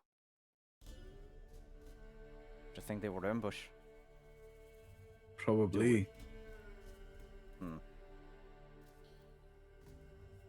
Sad.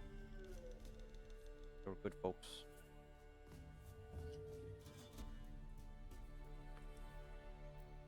DeWitt looks at you and goes, "Do you think they're starting a war again?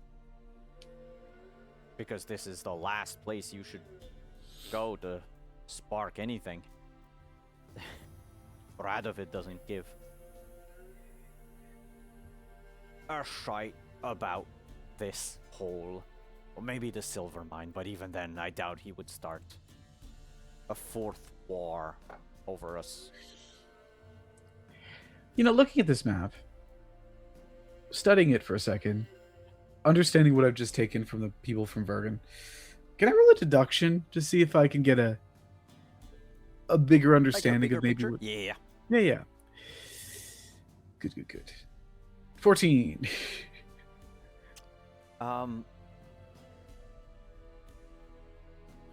This seems like a like half of a map. As in, the way you look at it right now, you have all of these arrows coming out of a location somewhere in like the mountains nearby.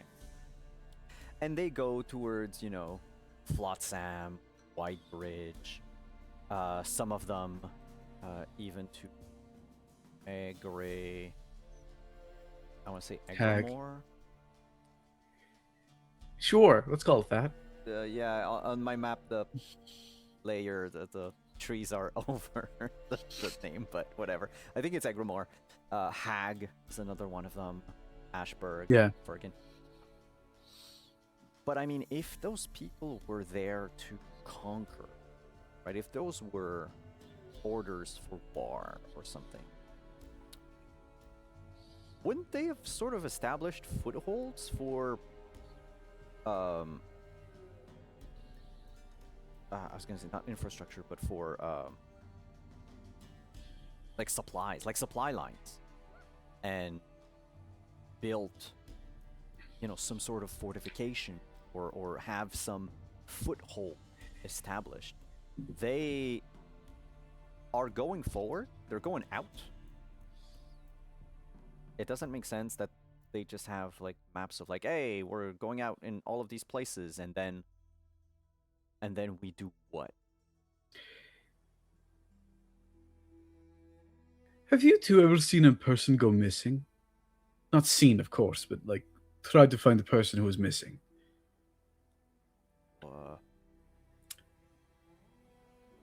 He looks. The Bourbon looks over at one of the other dwarves, like in the other end of the room. It's like, well, Skag a few years ago lost his brother-in-law. Took a party of 8 dwarves to find him. Exactly. And how did you start to find him? You went to his last known location first, and then in often concentric circles or grid fashion, you work your way outward. What's concentric? Circles within circles. And he actually like draws it on the map with his finger. No, we just we looked up and down. It was in the mountains. Went for a climb, fell. Okay, well, you get my point. I think they're looking for something. It's either that or they're trying to pit people against people. That's also an option for Nilfgaard, if they are Nilfgaardians. Cause internal fracturing, break down the empire, boom, Nilfgaard gets the war again. I mean, that would be the simple explanation. Somehow I don't think it's that simple. No, but if they're looking for something, what are they looking for? And then Borbin goes, might be looking for Saskia. And at that, DeWitt just nudges him with his elbow.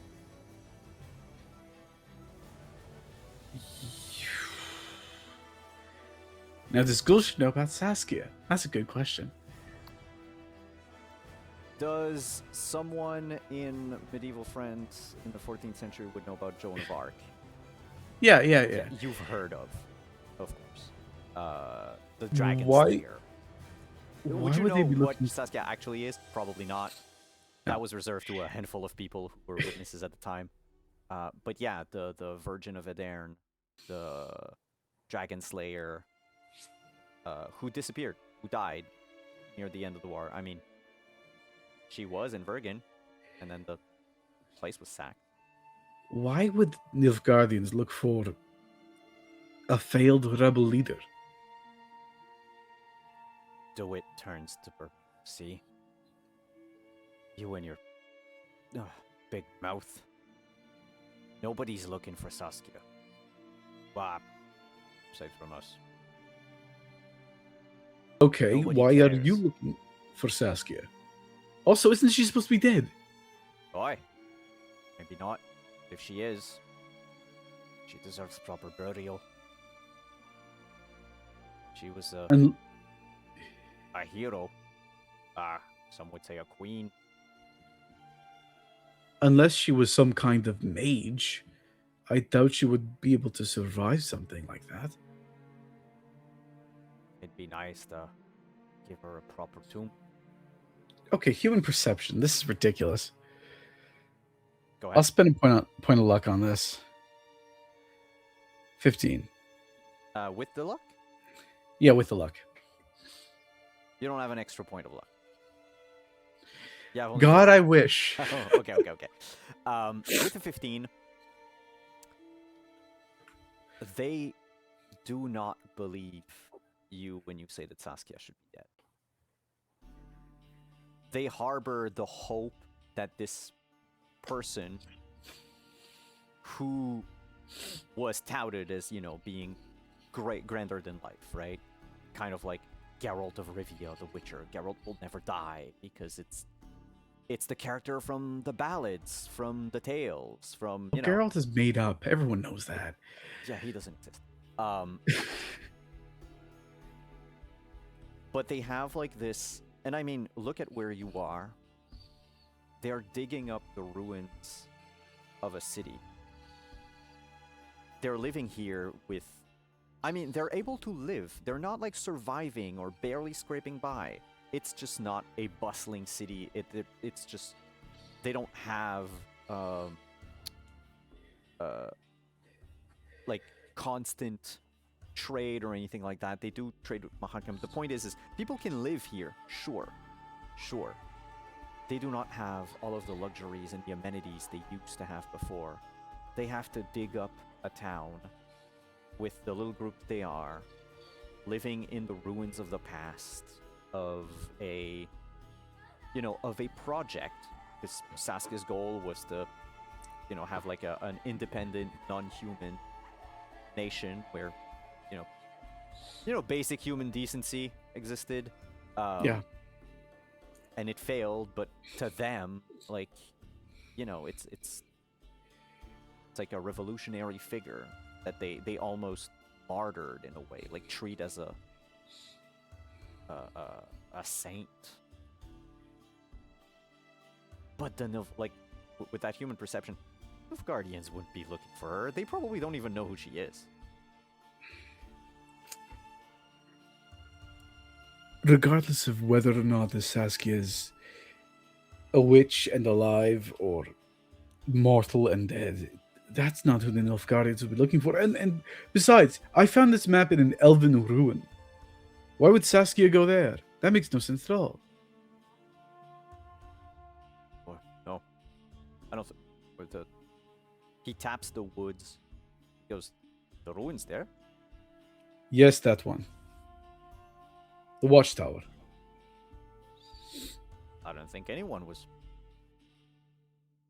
Do you think? Was that dog lover? He still lives there. Bo? Yeah, Bo. He got attacked by them. Is he alive? Should be. Good. We get most of our meat from, He's got some injured ribs. He'll take a while. Oh.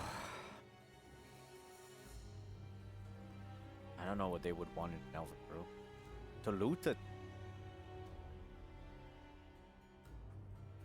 They were sleeping in the place.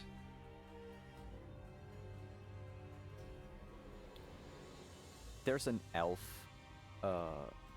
who evidently was eavesdropping. Gets up from his table, sits at yours, next to you, Gulshan, goes, humans don't live in ruins unless they can destroy it. Sorry, Sam's and not take over, but like assimilate it, make all traces of our heritage disappear. I'm sorry, I was. The two of you, at least, were loud enough to pique my curiosity. We're speaking out loud in an inn. I don't think we're trying not to be heard.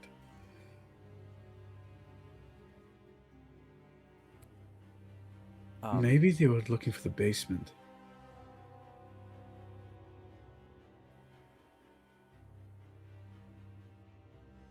Could be.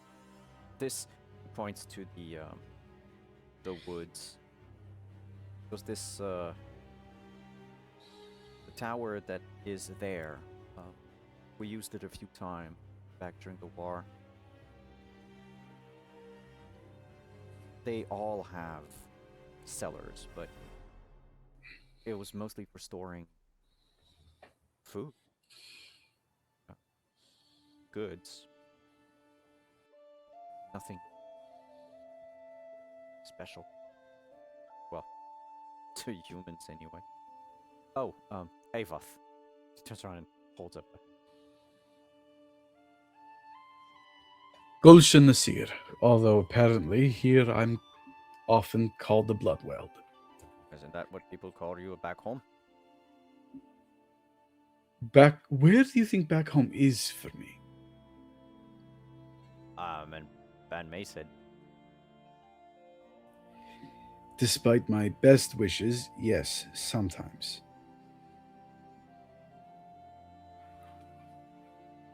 After a while, you gain a reputation. Look, I do not know what you want from me here. I don't know how I can help you. can't you burn the black ones out of the town? Do You your... want this? Get them to leave. I don't do this. No, but you know what I mean. You said yourself you were looking for, a new window, that it? Are you seriously going to ask me to take on who knows how many Nilfgaardians or Black Sun or Black Ones or whatever we're calling them now It's the same for thing a as clearing single a window? rats out of a cellar. It's I'm going just- to need more than a window. Bourbon goes, "This coin you want, we could give you ample coin." No, I don't need coin. I need crutches, medicines. A carriage would be nice. A friend of mine lost a leg. Oh, condolences. We can probably pool resources together. Avath goes, "We can get things out of Bahagan, run a caravan there." I would have said Ashburg, but the three of them I would Shrug. suggest sending a scout or two to check on what happened over there.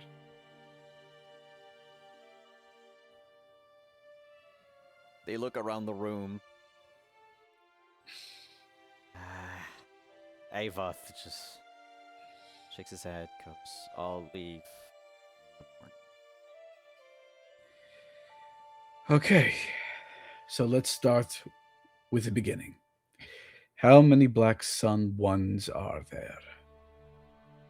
So the thing is, we're not sure. We fell at least 8 of them. Do you have their bodies, their armor, their weapons? Armors. Kinda. There's a few bits over there. The sleeves that he got on his, and he points like to a different door, like the sleeves he got on his Gambeson that come from them too. And you notice like the discoloration between.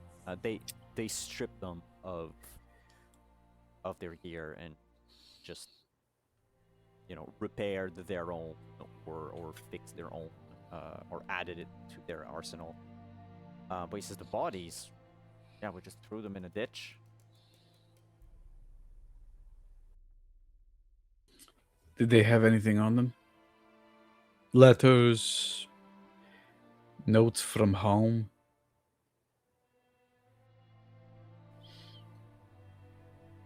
Not that we remember. Great. Bourbon says, "Give me a second." And it sort of clicks into its mind. He goes, "Oh, there's some of the things that nobody wanted to put in a communal chest at the back." Bourbon comes back with like it's a lockbox with like a few trinkets inside. There's like a brass key. There's a couple of rings, nigh identical rings, by the way. They're not signet rings. They're not just simple bands. They're imagine like a ring that normally would have a stone on it if someone Mm-hmm. picked the stone clean. So it's just a ring with like a slot, A setting. for a setting, setting. but like nothing else. And all of them, the setting was sort of sanded smooth, and then carved, something was carved in it. And by something I mean little lines. It doesn't look like the Nilfgaardian sun, for instance. Mm-hmm. But you look at them, and 2 of those rings have, let's say they're Roman numerals, okay? 2 of them have the number 1. One of them has the number 2.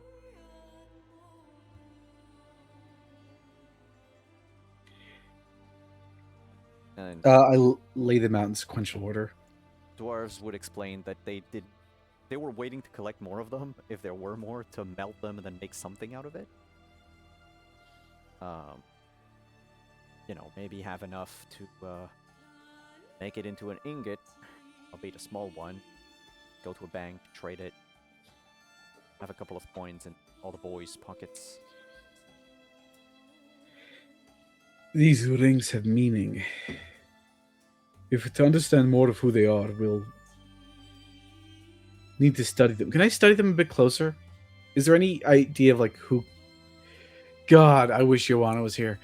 Is there any way to tell like what kind of craftsman made this? If they're all made at the same time? That would be a good question. Great, love good questions. Because them being rings, in a way, you could use fine arts. Because those, you know, especially if maybe, I'm not saying it is the case, but something like if you look at a crown, right? There's a message that is sent by like what was used to create the crown, right? It's supposed to be a symbol for something, and the stones that are used, the metal that is used, etc., etc. It all means something. It is in itself an artwork, a work of art. Otherwise, it's a straight crafting. I think between the two, if I'm being honest with myself, I have a higher chance rolling better with an empathy than with the crafting. So I'll do fine arts. One question I want to ask before I do, though. Are they all the same size? Yep. Or were they sized for different hands? Well, okay. We're not in a world where things are manufactured. Mhm. You have molds, but there's always imperfections. In this case, while there is like a slight variation, I can tell you right now, it has absolutely no bearing on what it is. It's just... Oh, no, I meant literally. Are they sized for different people? Because rings, fingers. You mean the for the fingers? Yeah. Yes, they are. So they're not all for the same person. That's a good thing to know. Unless this person wanted to have interchangeable rings. I guess not. No, I thought you meant like the setting on it. No. It's a good point. Really, so probably these were cast into a mold and then opened up and fitted with new material to make bigger sized bands. In all likelihood. If I were to guess with an 18 fine arts. Prax, let me know if I'm still low. I might be, because the sound just went down on my mixer. Oh dear. Yep. There we go. I should be a lot louder now. Maybe a bit too much. Let me know if I am. With an 18 in fine arts, they do not bear a maker's mark. And that already is quite telling. Because jewelry made for people that are important should bear a mark. Jewelry that have precious stones are rarely sold to your average peasant, and so aren't made by, you know, jewelers would want to put a mark on their thing. The setting that was sanded down, clearly it used to have maybe little hooks or a like a little band or something that the stone would be nestled into, right? That would hold it in place. Since that was also sent down, the people that made these rings basically took rings that already existed and grinded them. But looking at them and thinking about, okay, so rich people could have, or maybe not rich people, right? who would have fake Rolexes, essentially? And then it strikes you these rings. They look like rings that were in vogue in Novigrad. But that was like 15 years ago.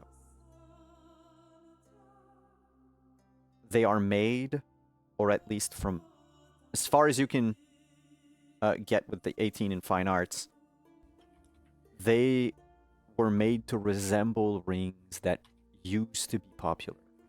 And of course, if something is popular with the upper classes, you're gonna have your share of copycats and fakes being sold for a lesser price, or made with not the same amount of the gold alloy is not the same exactly, so it's not the same percentage of gold in it, but they're gonna sell it at a higher price anyway. Blah blah blah. You know how the scam artists can be in Novigrad. Yeah.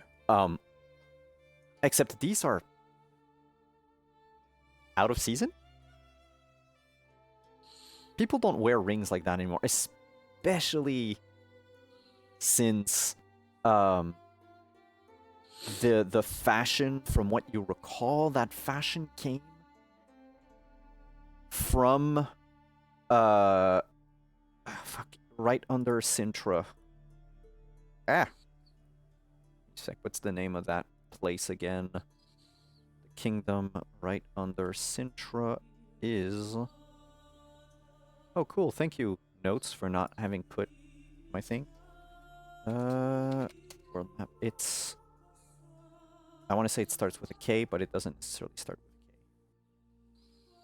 a K.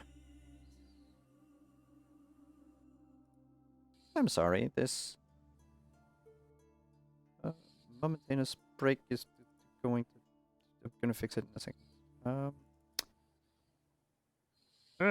We have to wait for Photoshop to open. That's all right. I'm gonna give you the place, and then we're gonna go into quick break. Oh, I was close.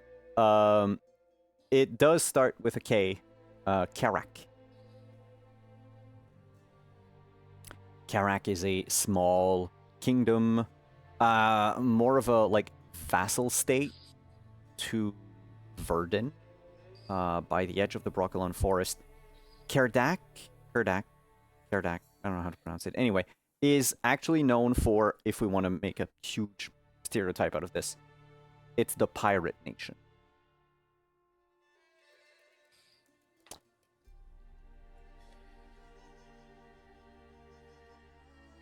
Fashion-y pirate rings from 15 years ago that stopped being fashion after a while.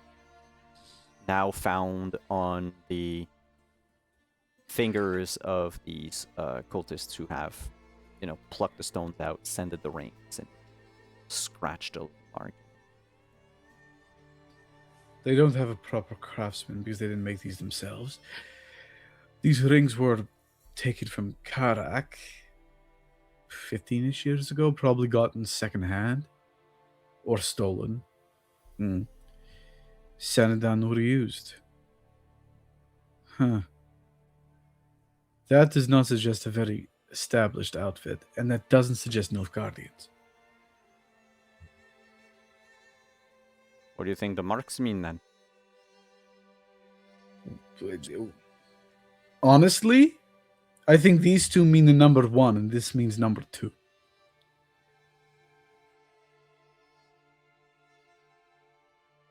It's that simple. Sometimes things are. I think this is a way for them to recognize each other. Maybe. I'm part of Group 1, I'm part of Group 2, etc. When they're out of their outfits.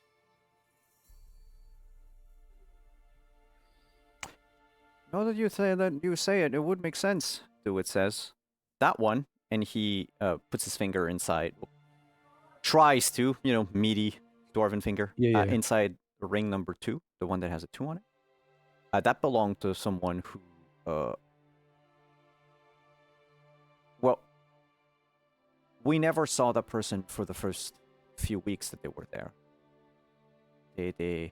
That one was either we've never just met them because they stayed hidden in whatever hole they have, or they came after the first batch.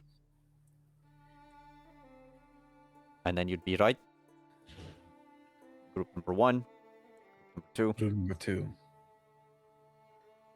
Which Corbin means goes, if we stay too long, then we're gonna have group number 3 and 4 and 5, and then fuck.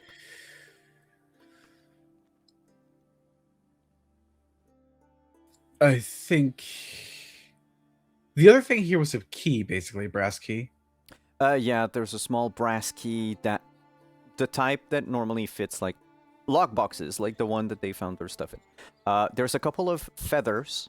Feathers in I forgot to finish describing what's in the lockbox, but like feathers that would adorn like hats, right? They're fancy feathers. They're not peacock. They're just nice feathers. They also have a couple of fake dwarven Mahakam coins. Basically, you know, that the dwarves almost use exclusively within the region of Mahakam. It's more like a I was gonna say a letter of mark. No, like a check, like a sort of, you know. Yeah. You have that piece is worth a certain amount, but these are clearly poorly made, cheap imitations. The dwarves kept them because it's funny, because it shows, you know, shoddy human craftsmanship. And there's a little pouch, like cloth pouch, with like marbles, like a set of playing marbles.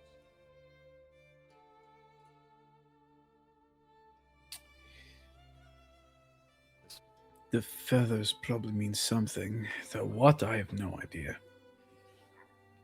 I can tell you, none of them were wearing feathers on their hats. We found those in pouches and boots. Pouches and boots? You found feathers in pouches and boots. Oh, I know. Figured there was some sort of Nilfgaardian lucky charm or something.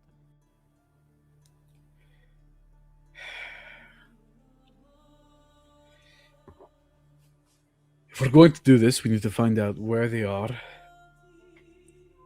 And we might need to employ something more than just one witch.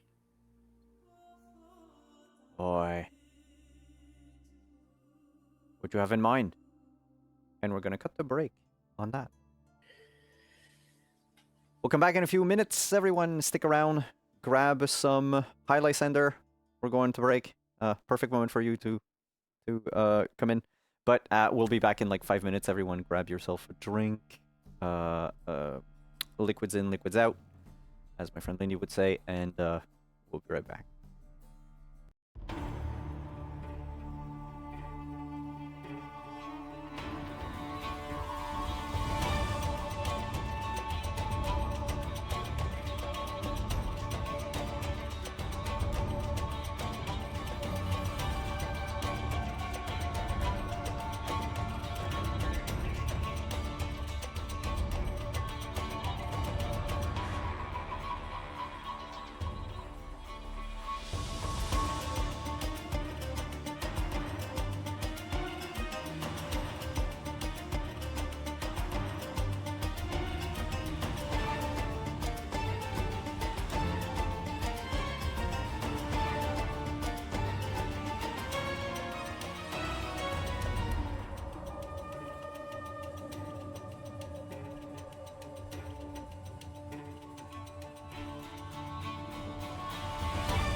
Hey, hello. We're having the best conversations off screen. I'm sorry it took a little while. That was my fault. I hope my sound is going to be better. Otherwise, let me know again, but I think I fixed my noise gate issue. Maybe. Maybe I did. Anyway. We're gonna pop back in. Not in Vergen, but in Ban Mesa. As the sun rises. Quick question. Yes. Weren't we going to go a murdering during the night? Yes, we were. The What? evening, our evening walk. What? Yes. Then the sun hasn't risen yet. Oh, dear. I forgot about that part. What is happening? You don't know. You're in That's fine. Vergen. That's It's totally Protagonist clear. murder victim. One is either dead or alive. Technically, he's both right now. So the night between Saturday the 7th and Sunday the 8th. We only have one horse, right? We just have the because I thought there was a question of if we had multiple horses and we were able to bring back a bunch of stuff, but like how many horses do we have? So you brought there were 2 horses. One had Absalard on it. Elsalard, sorry. Because, wounded. The other horse was taken by Gulshan to make his way to Fergan. And then we had Laufey. And you have Laufey. The Elsalard horse, the unnamed Elsalard horse, is by the inn. I need to check that actually. This is oh yeah, it's less than 2 days that it took Gulshan actually. Took Gulshan a day and 5 hours plus sleep, so like a day and a half to get to Vern. Just if everyone was curious. If anyone were curious. And how long did it take us to get back to his place? 2 days. So technically, the entire Gulshan part took place half a day before. We even got back. Yeah. Okay. Yeah. Doesn't matter. We don't have to synchronize anything right now. But it also means that for Jan to reach any other settlement, it's going to take him a while. And yes, if you go on horseback, you can definitely catch up. Okay, good. He's gonna sleep under the stars. Doesn't have a lot on his back, so. And sorry, this information just misplaced itself out of my head. But we only have one horse here with us now, which is the one that was carrying the sled Lofen. with Joanna and. The horse you have is Ace's horse, Is Laufey, yeah. Laufey. Okay. The other one's at the inn. Oh, okay. But she's a workhorse, so I'm sure that it would not be a problem for her to carry both of us. Oh yeah. It's true. All right. Well, I guess Reese just kind of like waits until Joanna goes to sleep. Sleep, yeah. Yeah. Oh, I think it's time I pulled an all-nighter tonight. Gotta get this crutch made. Working late into the night on that crutch, man.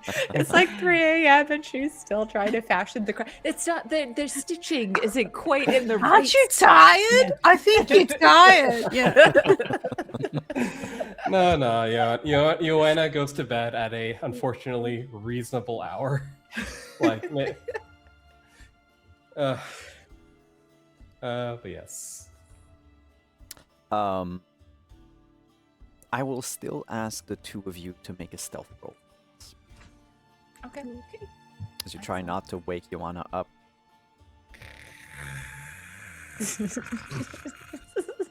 Very much is.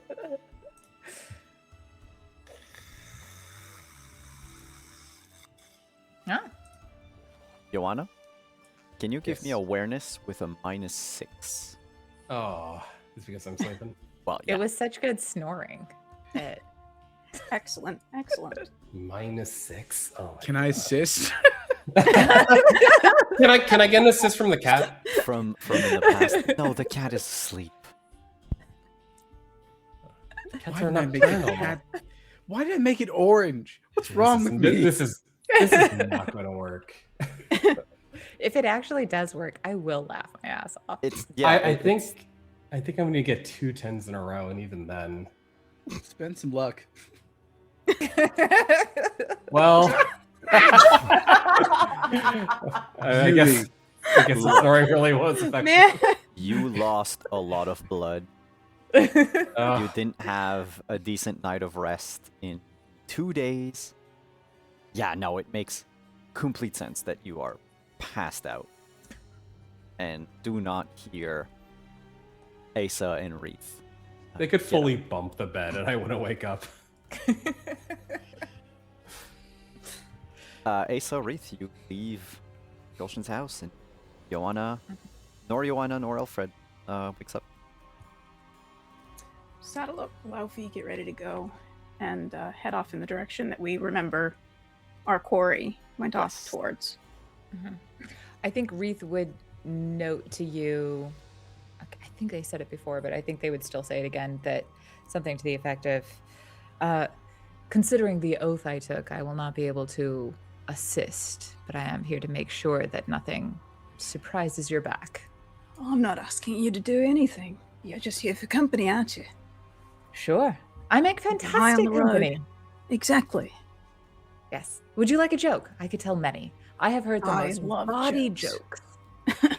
Wreath for the next however, like they will get quiet as they get into town or around anyone so that they're not drawing a whole lot of attention, but they will just body joke after body, each one raunchier than the last. If Asa was to become more of a man in this moment as a result of the bodiness of the jokes, I don't think that Wreath would be surprised. Can I roll a maturity check? See if I. You age just a little more. Suddenly you're 36. About 3 hours after you departed Ban Masid, you get around the closest abandoned farmsteads, the one that had been raided, right? And from one of them, soft glow of a fire burn. You haven't encountered your quarry on the road,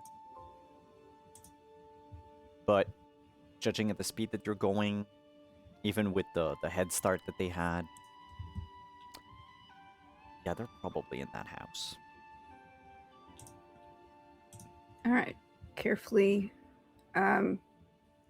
take Laufey over in that direction. Find some place to tie her up. There's a tree near, like, I'd say closer to the road than the farmstead, Mhm. that you could just latch your horse. Can we sort of take a look inside, make sure that there's no unfortunate company? Sure. How do you approach? I think that's your expertise. Wreath will absolutely sneak up. They're going to want to case the area. Since I now remember this is a skill I have. It means you're going to take about a half hour to Mhm. move and look. Go right ahead. Oh no, I fumbled it. Oh man. Wow. After about like 3 minutes, Mhm. you realize this is a lone farmstead, in the middle of a field. There's nothing to case, really. Hmm. You can just walk up to it. You can just look through the windows. In fact, you know, they don't have glass panes, so they're just shutters and holes in walls. But while you were taking your time casing, I need to make a roll.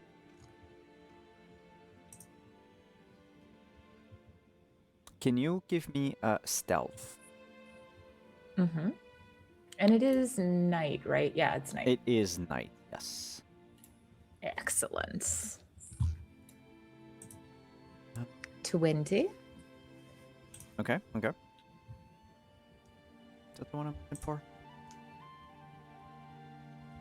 Okay. No, that has nothing.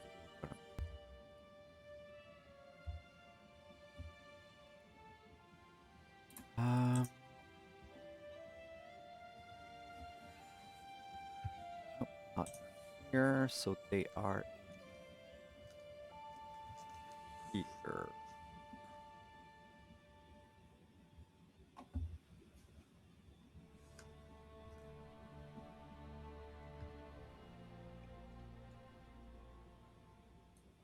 Okay, so 2 more, so 50.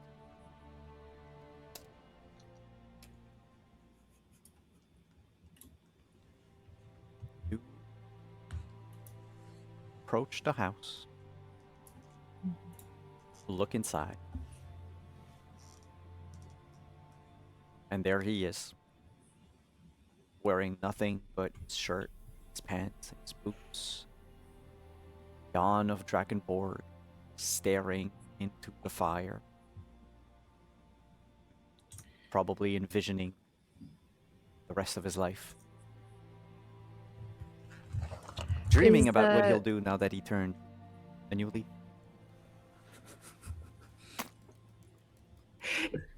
Is the once nameless knight's sword near at hand? How close is his weapon to him? He doesn't have a weapon. Oh, I thought he took his weapon. Oh, that's right. No. He didn't took have the anything in the belt scabbard. Yeah, that's it. He just sold the belt for like a bit of provisions for the road. That's it. That's right. Oh, man. Okay, well, Wreath does what Wreath does, which is they slip back to Asa and tell Asa exactly where he is positioned in the road or in the, like, near the fire in the building. It's a one-room home. Yeah. And there was So they're- nobody else there? Just him? Not that I could see. Seems to be clear. I'll make things so easy then. And he'll pull his steel sword and head up to the house. If it's just the one guy in there, then he's just gonna kick in the door. So you forego stealth completely? Absolutely. All right. What's he gonna do? Wreath is gonna be on the outside of the door, making sure nobody else comes in afterwards. When you approach the door, Asa, you hear rustling from inside, and then you hear Jan's voice go, "Is anyone there?" And then you kick in the door, sword in hand, Mm-hmm. and he goes, "Ah, it's you, Witcher. What's wrong?" Yep. Well, no, you know what? I don't think I owe you an explanation, but I'll give you one. Because, why not? You're a fellow human, aren't you? Golshan is my friend. Well, friend is a stiffer word than I think I might use, but I can't have you going out and blabbing about him. Sorry. I'd like to roll Swift Strikes, please. Go right ahead. All right. Roll for initiative first. Initiative, all right. Because it'll determine 13. if whether or not is plus. Okay. So he will not be taken by surprise. You won't have like the surprise bonus. That's all I need to check. Okay. But yes, you attack first, so you still have that. Okay. He's going to try to dodge. Okay. But roll your attacks. But I go first, right? Oh yeah. No, it's just Okay. if your initiative had been higher than his, then I would have given you the +5 for ambush. Okay. You just don't have it.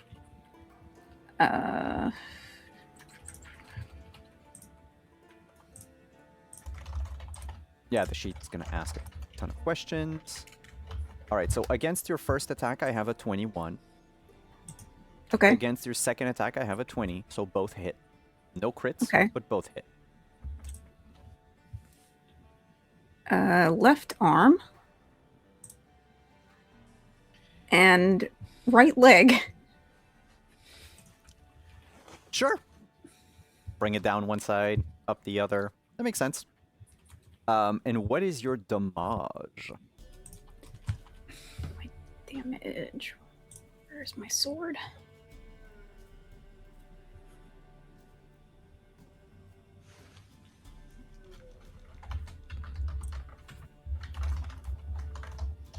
Uh, 13 damage for the first one. Uh-huh. 20 damage for the second one. You strike once in the arm, almost chop it off, strike a second time, and just like reopen. You know that hole that was made in his thigh by the spearhead? Mhm. Yeah, you just split it open. He falls to the ground alive and puts his hands up and goes, "Oh, I knew it. Fucking mutant." Oh no! Sorry, I should have muted. I'm sorry. No, I think that's a valid reaction. That's a valid reaction. Is he looking pretty bloodied? He has 2 HP left. Cool. He will continue, by the way. He's gonna spend his turn just going like, I knew I should have fled the moment you all left. No, I'm not going to give him a chance to say that. As soon as he says fucking mutants, that he's going to reach up and pull back his hood so that he can see the antlers. And then I'd like to make a called shot for his head. Okay. That has a penalty. Yes, it's a It -6 does. to your attack roll. Okay. If I do a strong strike, does Then- that also give me a Yep. penalty? Then you Okay, also well then I'm have just a, gonna do it. I'm just gonna do the fast strikes then. No. It's if you're a wolf witcher, Steel sword. you don't have I'm penalties not a for wolf fast witcher. for strong strikes.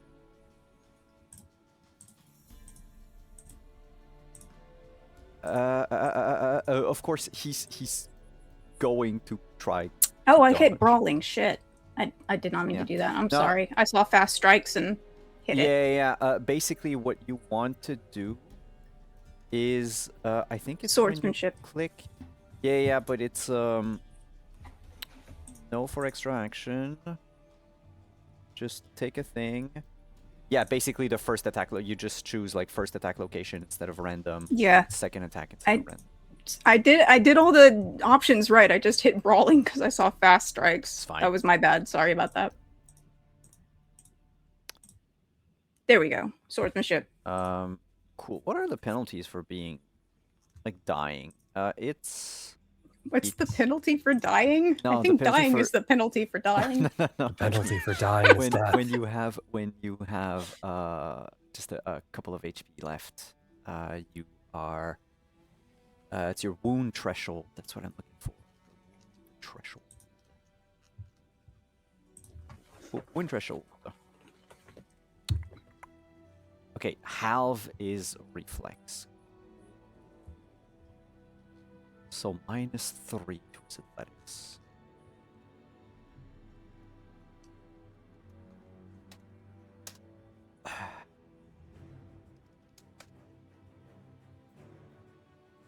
Well, he's got a 21 on the first attack against his head. Come on, roll 20. What the fuck are you doing?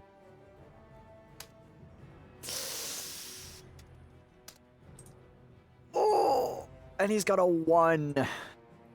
So the first strike that you go to, like, lop off his head, he throws himself back to like avoid your blade, but then his back hits the wall, and you just see a flash of terror as you bring your sword back around. This time, lopping his head clean off. It is actually a deadly crit. Yeah. It doesn't really matter. If you want to roll for damage, go ahead. Sure, why not? Remember, it's 3 times the damage because you hit the head. Right. But can I tell it to do that? So it's 16 times 3. Yeah, so basically that's 48 plus 10 because of the... So he took 58 damage, which would have killed him 1.5 times over, more or less. Yeah, you just...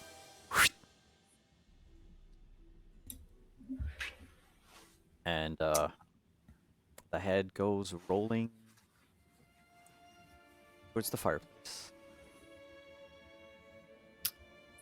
I think Wreath turns around and there's, I assume, nothing out here. Yeah. He didn't have any friends. Oh, no, he didn't. Wreath comes in at that, and sees the damage. And you hear the bam as the head hits the wall, and then there's just like dead silence. And it's just quiet, and they're like, "Oh, okay, we're good now." They just like, "Come on in," and they look around, and they're like, took more than one blow. And I think they look at Wait, did Asa pull his hood back up? He's still got his hood down. You can still see the antlers, the elf ears or whatever they are. But he moved. And it's always annoying when they do that. Be much simpler if they'd stay in the same spot and less painful.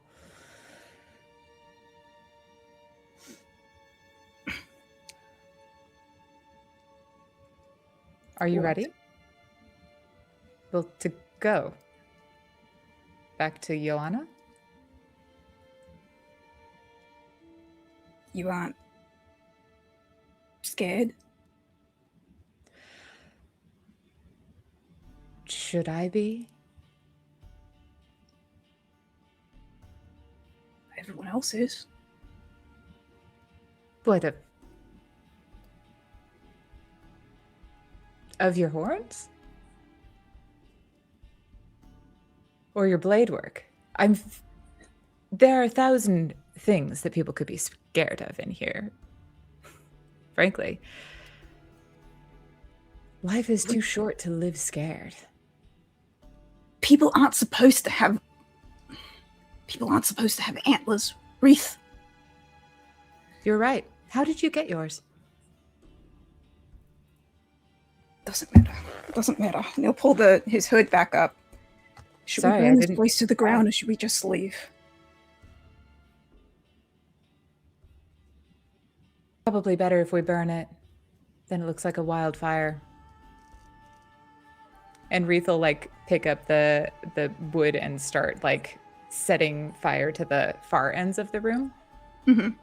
Ace's gonna leave them to it. He's gonna head out to the horse. He's upset, but he's gonna let them finish. I think they when they get done, they mount the horse in silence and probably don't say anything for a while. And then eventually they'll say,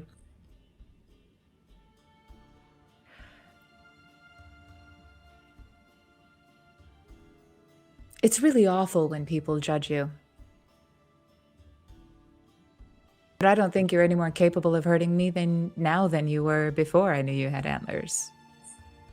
So..." What in the world do people judge you for? Your sticky fingers? Well, and the number of bodies. Sure, but isn't that something to be admired? You're capable. You're smart. And so are you. I don't know. Just don't feel like there's anything to look down on you for. Can't imagine. What's funny? I think there are quite a few people in this world who would disagree with you. What, because you're an elf? Yes. And many people have different rules about how life should be lived than the ones that I abide by. Don't seem to abide by many rules. No, I don't. Just 3. You know, I can listen if you want to talk. There's really nothing to talk about. Sure. You just seemed very upset, so. And Wreath will like pat. Like. It's true that witches are mutants, but we're not supposed to be this mutated. You know, they got rid of the trials a long time ago. I guess there was a reason for that. So you didn't always have horns? It's not a curse? It's not a blessing from some errant goddess? Blessing? No, it's not blessing. Blessing from my dad, I guess. But not really that either. You know, no. Have you had antlers your whole life? No. Oh. When did you get them? Can't remember. How Couple did you get years. them? Magic. Some imitation of the trials. My dad tried to put me through them, but you know, he wasn't really he was. It doesn't look. I can't. This isn't really something I want to talk about right now. Can we just get back to Gulshan's house and deal with? I mean, Joanna's probably wondering where we are. If she's not still asleep, she probably is still asleep.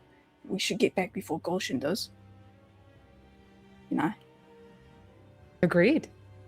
Sure, we don't have to talk about it at all. Thanks.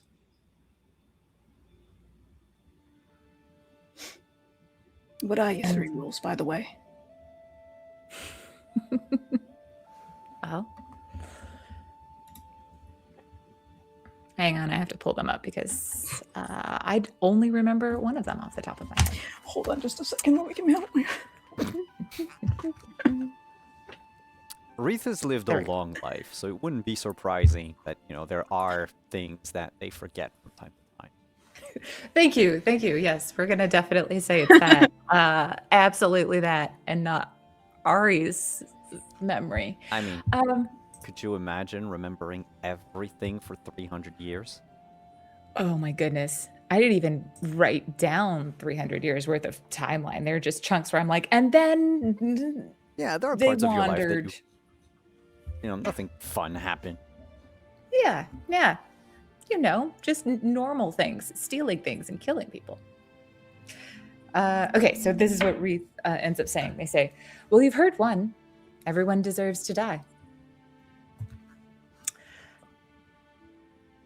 The other is silence is golden. And the last is walk beside but never lean. I don't know if I agree with that one. Sometimes What's it's there to- heavily on the people who are willing to support you, don't you think? Absolutely not.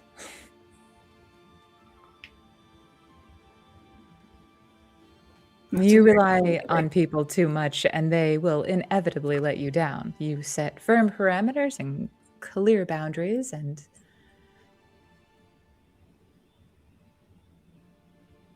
it's better. I don't know if I believe that. What I think rules people would would you have? surprise you.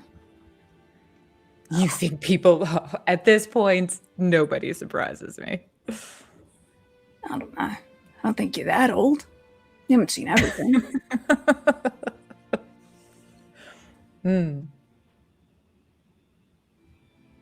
That's true. It was a bit of a lie. Not everything surprises me. All right, but what are your 3 rules? Or do you have any rules? I don't have any rules at all. Not yet. I think I'll Not have to yet? develop them. Not yet. I'm only 19. Right. Every so often I forget you're just a babe. Sorry, man. A babe man. That didn't come out well. It's fine. I've been called worse. I imagine. What's the worst thing you've ever been called? I'll trade if you'll tell. A monster. Oh, I wear that one with pride. I feel like when people snarl that in my face, it's the mark of their own terror. It was less about what was said and more about who said it. Sorry. Yeah. But I think, I think if I had to pick a rule, just one. People will surprise you is a pretty good one.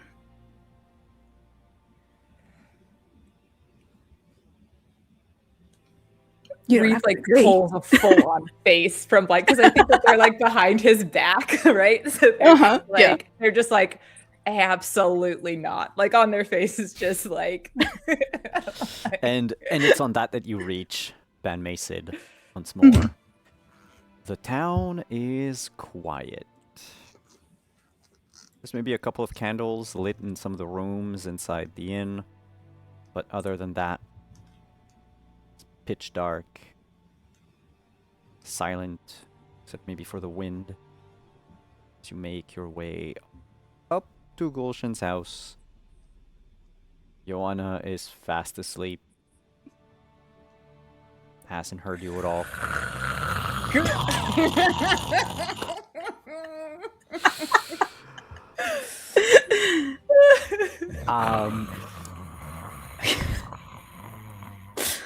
Man, the soundboard is great, Simon. It's it's so real and fantastic timing. Just right on the nose. Super immersive.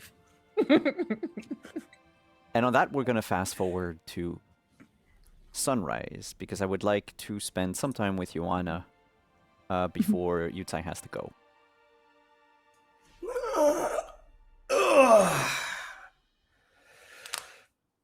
Morning. Are Ethan, Asa... Well, Asa, you don't sleep anyway. Because Witchers. It depends meditating. It depends on how early it is. Reith is not much of a morning riser because they tend to do a lot of things in the dark. How much of a morning riser, early riser is Joanna?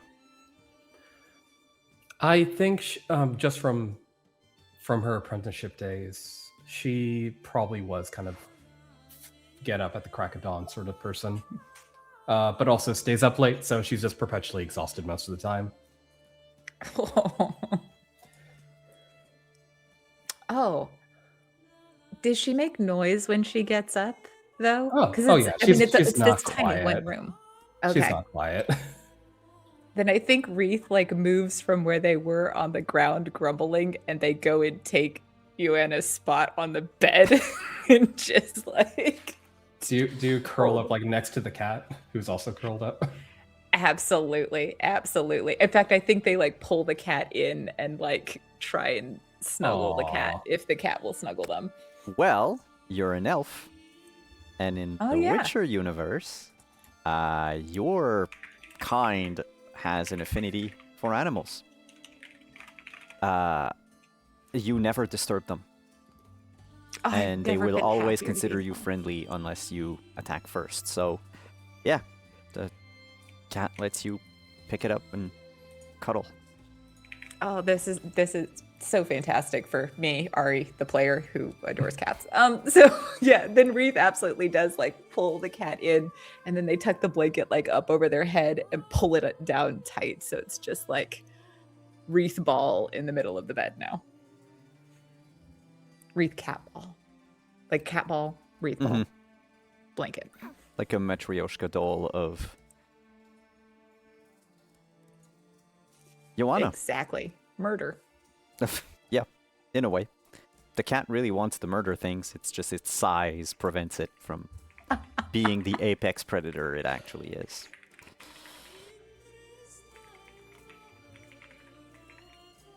Joanna, you have your materials with you. Yes, courtesy of Asa and Wreath, but it is early in the morning, and if Wreath is still resting and Asa, where's Asa? Asa was meditating, but if he hears you get up, he can easily get up as well.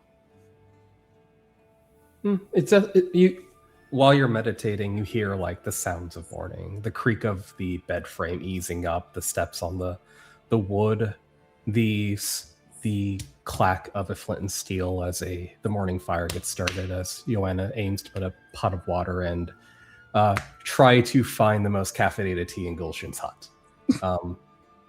But I think you would know that Joanna tries not to do any loud work too early in the morning. If she were on her own, yeah, whatever.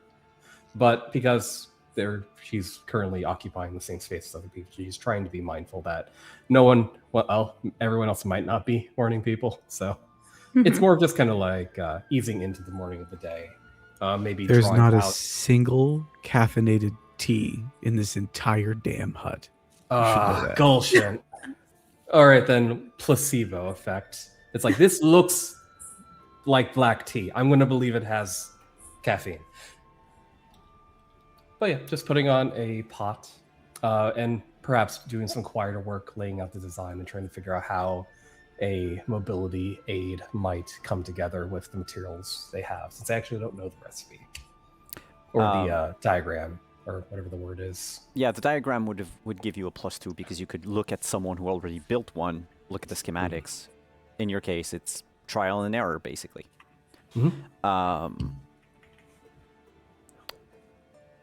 In that case, knowing that you need to leave us right now, do you want to just do your outro out of character? And we'll have Joanna just look at those material and try to put the crutch together, and we'll do your rolls next week. Sure. Sorry, my mind has been bouncing all over the place. Offering for me to do the outro out of character provides the option of doing the outro in character. Hello, my name's Joanna. My player's been Yutsai. He is on the blue sky at Yutsai. Wonderful to be here, being in character, but I do have to go. So, all right. Well, Chayutsai, have a good evening, and we'll see you next week. Bye. And then we're gonna travel back in time to our last scene tonight of Gulshan, Dewitt, and Bourbon in Vergen.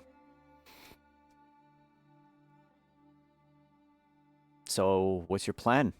We sort of cut to black. I don't know what happened. I blacked out for a bit. You're muted. But that was just a fourth wall joke. Now, you people talk so strange sometimes.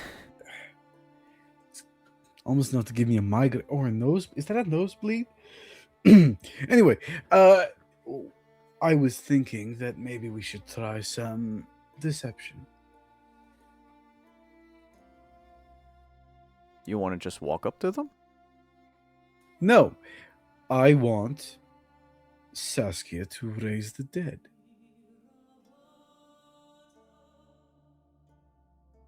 The dwarves look at each other. Even Avoth, who's still there, utterly confused. And he goes, I'm sorry, what? You have their armor.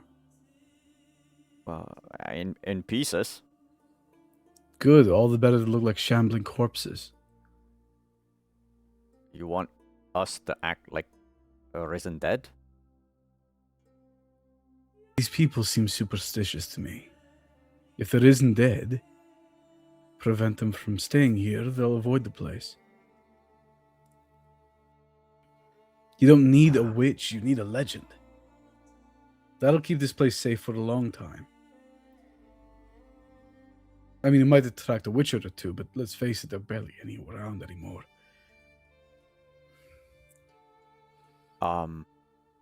I don't want to put a proverbial wrench in your plan, Gulshan, but look at us. None of us look like humans.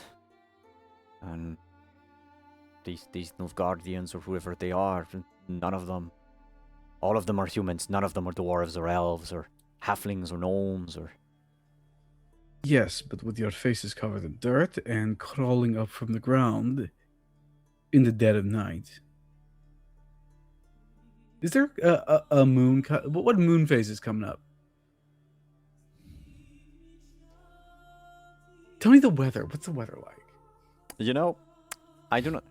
The weather today is just a little chilly for a summer day with a little bit of wind. It's kind of nice out. The moon phase... I'd have to backtrack from November. So I don't keep all the moon phases on hand. It's okay. I can wait. The week of November 13th. Give me just a sec. Okay. Feel free in chat to tell me if this is a smart idea or a stupid one. By all means.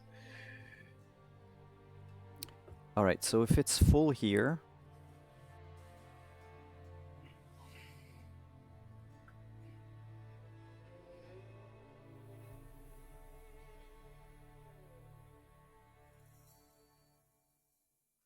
Oops.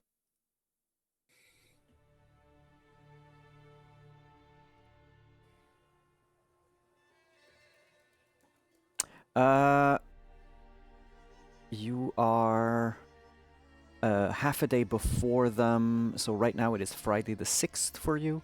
The moon will be full starting on the night of the 11th. And you're going to have a full moon for 3 days until the last day, which is a Friday 13th. That would be in a week from now. Few nights from now, under the light of a full moon,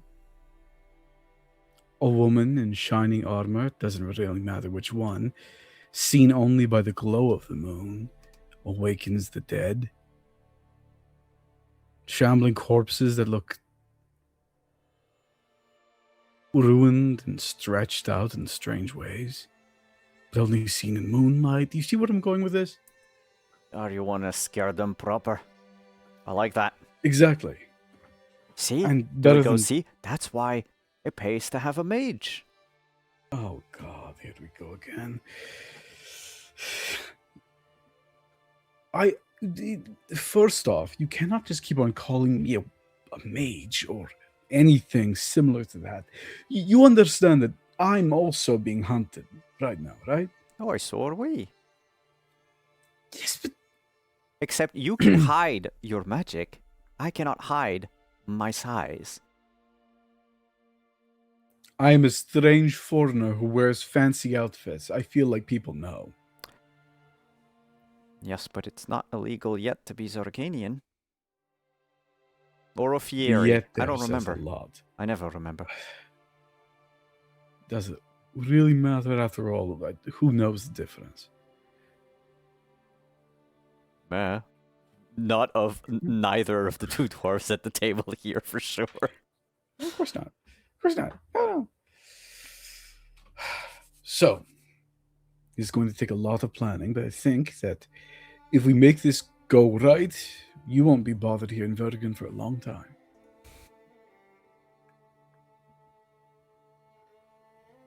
It's true. Maybe they'd leave us alone. I mean, we did try shooting them. They keep coming. Sure. You said it yourself. We're trying to avoid not only this group, but the next one.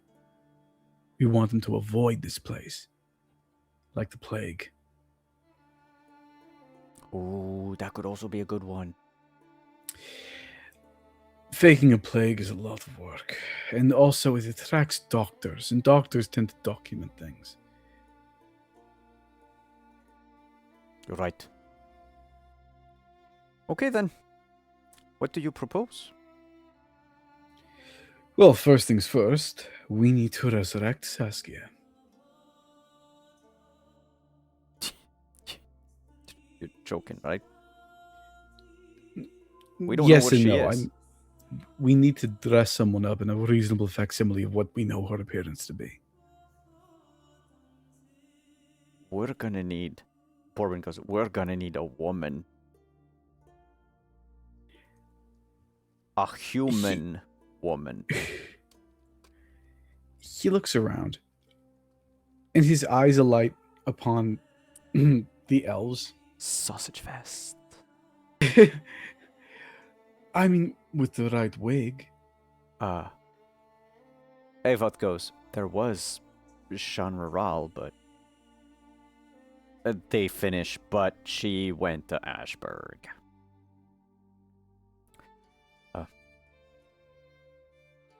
See, there weren't a lot of women folk in the Scoia'tael, or at least none that decided to Stick around. stick around, so, you know, it's a lot of us boys. Uh-huh. A whole village of boys trying to dig up the bones of a girl. I don't want to say just boys being boys, because that's not what boys being boys is supposed to be. Mm-mm. We don't need someone to actually match her appearance. We just need them to be seen from a distance. Shining silver armor, with reflections. That's enough. Ah. Does she have to look dead? No. She should look very much alive. Okay. Ivath just shakes his head and goes, I have been told to go to Ashburg. So he turns around, calls the other one, Emek. He goes, in elder speech, of course, but come over here. And Emek pulls up a chair, sits down. I heard a few things. I didn't mean to pry. What's this about a wig?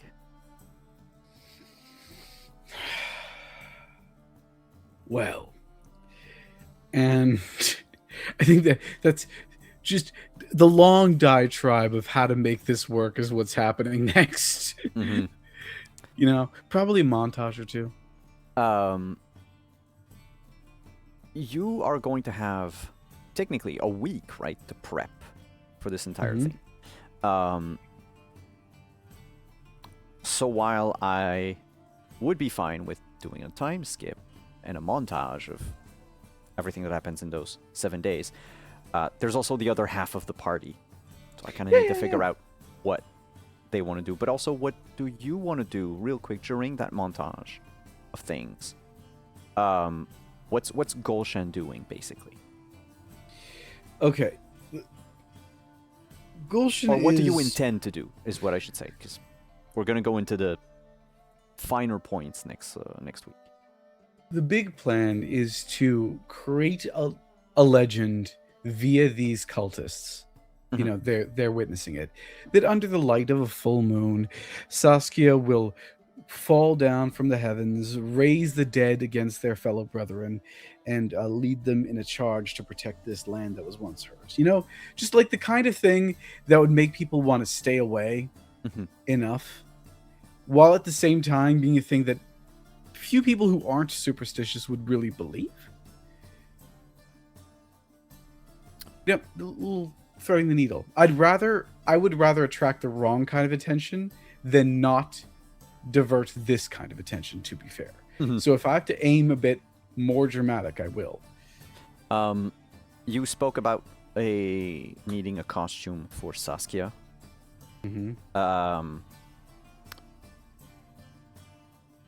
None of the dwarves will volunteer their beards, for those who have one, to make a wig out of.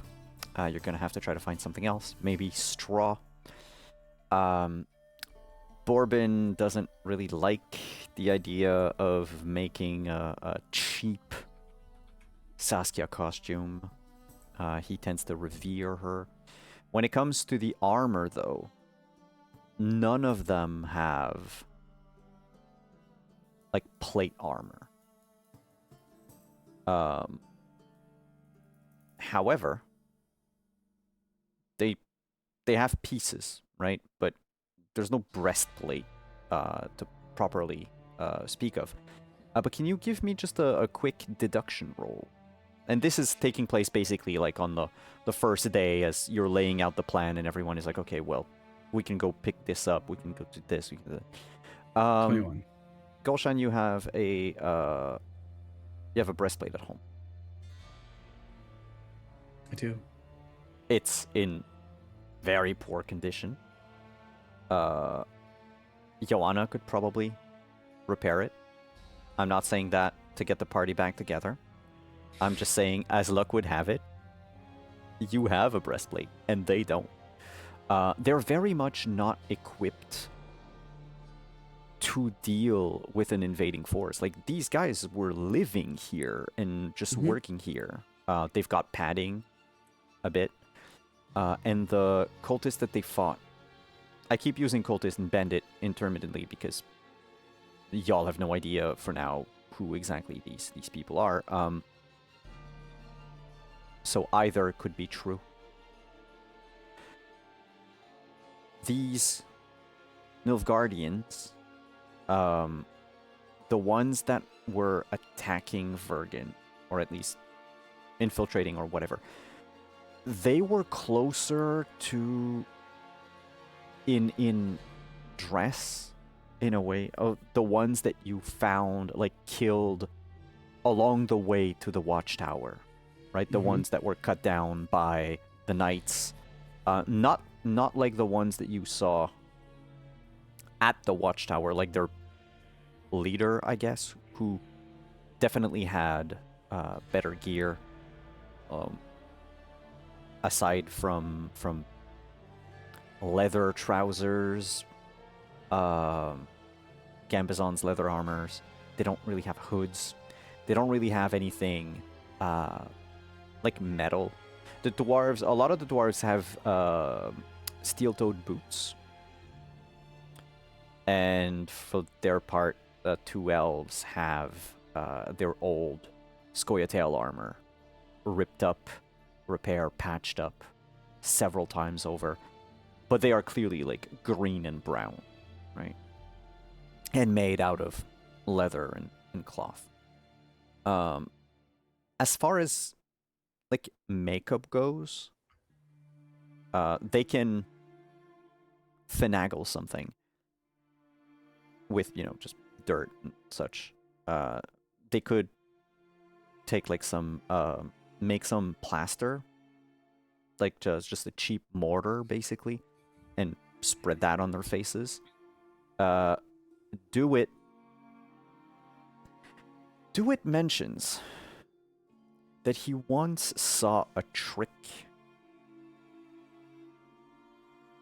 It was in Vengerberg.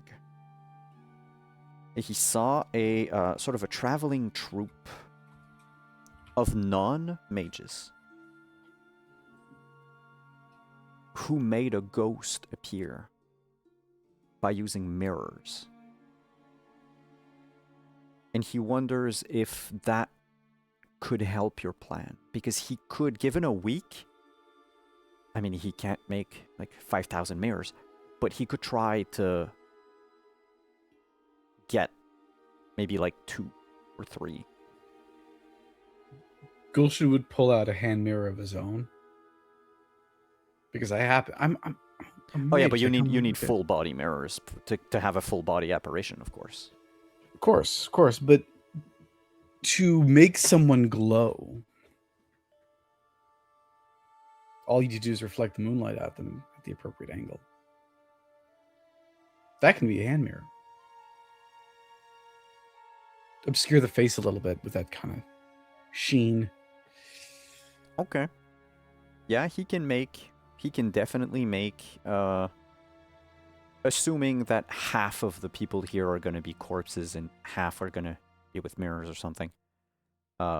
He can make enough. Their other question is, but what happens if the Nilfgaardians decide to attack the dead?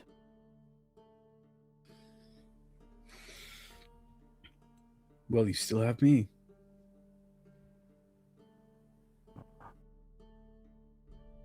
You can protect everyone crawling in the dirt. I can give them something else to attack.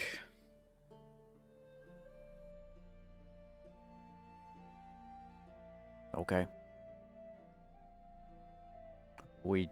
Bourbon goes, we'd best strike the fear of the gods in them. I don't want anybody else here I don't want to lose anybody else here. We will. Boy, then. Let's get to work. And as the montage music revs up, we're going to end our session tonight. And just as people on the continent have to wait a week for the full moon and Gulshan's plan, y'all are going to have to wait a week in real life for the full moon and Gulshan's plan. Thank you so much, everyone, for coming tonight. I will let my players keep pointing the wrong way. I will let my players do their outros. I'll keep mine for last, and we'll start with Wreath, right over there on my right. Hello, I'm Ari _Ventures. You can find me here on Thursday nights. You can also find me live in Seattle. I have a couple shows coming up. I've got Seattle Suites, which is parody isn't quite the right word. I keep forgetting what the one is, but it's more of like an homage to Neil Simon's Suites plays, so like London Suites, California Suite, etc. And then another one coming up after that in April called Spellbound, which is all based on the romantasy sort of world. Those will be Fridays and Saturday nights, so stay tuned for more. In terms of love, holy cow, there was so much, from the fantastic snoring that we got from Ute Sai. All the way to Nordian, how much you care about the characters and the time you've invested in bringing them back. I both love that care and feel so terrible, but fully expect Wreath to do that again. So I'm very sorry. And then, oh man, of course, Han, like that very heartfelt scene where he's just experienced, or Ace is just experiencing like all of this, like, oh man, the trauma is welling back up. It's going to be the end of the world. And then still not quite having that place for him to place it yet. But I feel like there's so much going on that's like under the surface with Asa, and I'm excited to keep like learning about that, figuring that out. I think it's pretty fun. And Simon, of course, for allowing such a beautiful world to be built and then destroyed by characters who go, sure, you may have turned over a new leaf, but it's not the leaf we wanted. It's fantastic. It's always so much fun to play in this world, so thank you. You're very welcome. Thank you so much for being here. On the other row, we'll start with... it's pointing the wrong way again. Anyway, first person to my right. It's Asa. That's me. I am Hannah. I'm Asa. This is the only actual play you can find me in at the moment. It's just this, and everything else is getting ready for convention season, which is coming up. So that's taken up most of my time, and it's stressing me out. But you know, this is... there's nowhere else I'd rather be than right here with all of you guys. This is the highlight of my week. Thank you so much for taking the time to play with me here and letting me play with you guys. It's fantastic, and probably it's the only thing saving my life right now. So thank you for that. As for socials, you can find me Blue Sky Animation Studios on Instagram and basically everywhere else. But also for tonight, it's, well, of course, the Foley work by Joanne was amazing. The immersive snoring, and just like, I'm really invested in whatever the hell is going on with Gulshan right now. Like, I'm not quite following it, but I'm really interested to see where he's going with this and what he's planning and how it's all going to come together at the end of things. Like, I kind of could never. You could have given me a million guesses to say what you are going to be up to, and I would never have guessed what in the world you have decided on doing. So your creativity is just incredible, and I can't, I'm inspired every single day or every single time I come to play by you guys. It's just every time. And Ari, the way that you play Wreath, you're so, like, I kind of had a feeling that of anybody in the party who would be like, okay, life goes on about Ace's everything that's going on, it would be Wreath. But at the same time, it was just like the flood of, like, I could feel it in character, just like the flood of relief that he felt, where Wreath was just like, yeah, okay, we're all a little fucked up, right? It's like this is very new for him. He's still just a baby, and he, like, everything is a catastrophe for him. So to have that sort of like leveling presence that Wreath has, that is very, like, extremely well played, like the way that you portray them, to have this just like very, like, intense but calming presence, where they've been around the world, they've seen everything once, nothing surprises them anymore, and if it does, we know, toss it on the pile. Like, I just love everybody's characters so much, and I love watching all of you do your thing every single week. And Simon, of course, thank you so much for making this incredible world for us to play in and for us to ruin, and and for giving us all these opportunities for all this creativity, and like giving us all these ways for our characters to interact and grow. It's just like fantastic. Thank you so much. So those are all my love for today. You're not ruining the world. Don't worry about that. Well, then we have to try harder. Sure, then. And last but not least, Gulshan. Howdy. My name is Northern League Deer. I go by Werewolf Feels on the interwebs, which means basically just blue sky and occasionally something meta does. I don't know. That's really it for socials, but you can find me on several different things coming up. Number one, I recently re-guested on an episode of the One Shot podcast, the latest episode, 100.1. I forget the actual name of the episode, but it's the latest episode. It's a big celebration of 100 episodes of Dylan being the host of the One Shot podcast. I guested ages ago on a series called Little Wolves. So if you want to see where that character's from, you can go back there. But I, along with many others who have guested over the years, have come back to do a little snippet here and there to celebrate our famous and fantastic host. So check that out on the One Shot podcast, where you can find podcasts. On the 28th, I'll be playing The Witcher, but not here. Over on Practical Earth Thesmophoria's channel, where I'm playing a different mage called Carrick, who is doing a tourney thing.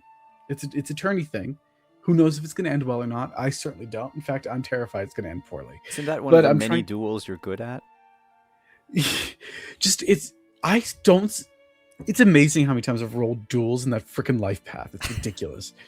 Four times. I had to say no after on the fourth because I just couldn't do it anymore. Anyway, I'm excited. We're doing a tourney, a big banquet, big feast, and I'm trying to convince one of the player characters to marry my grandniece.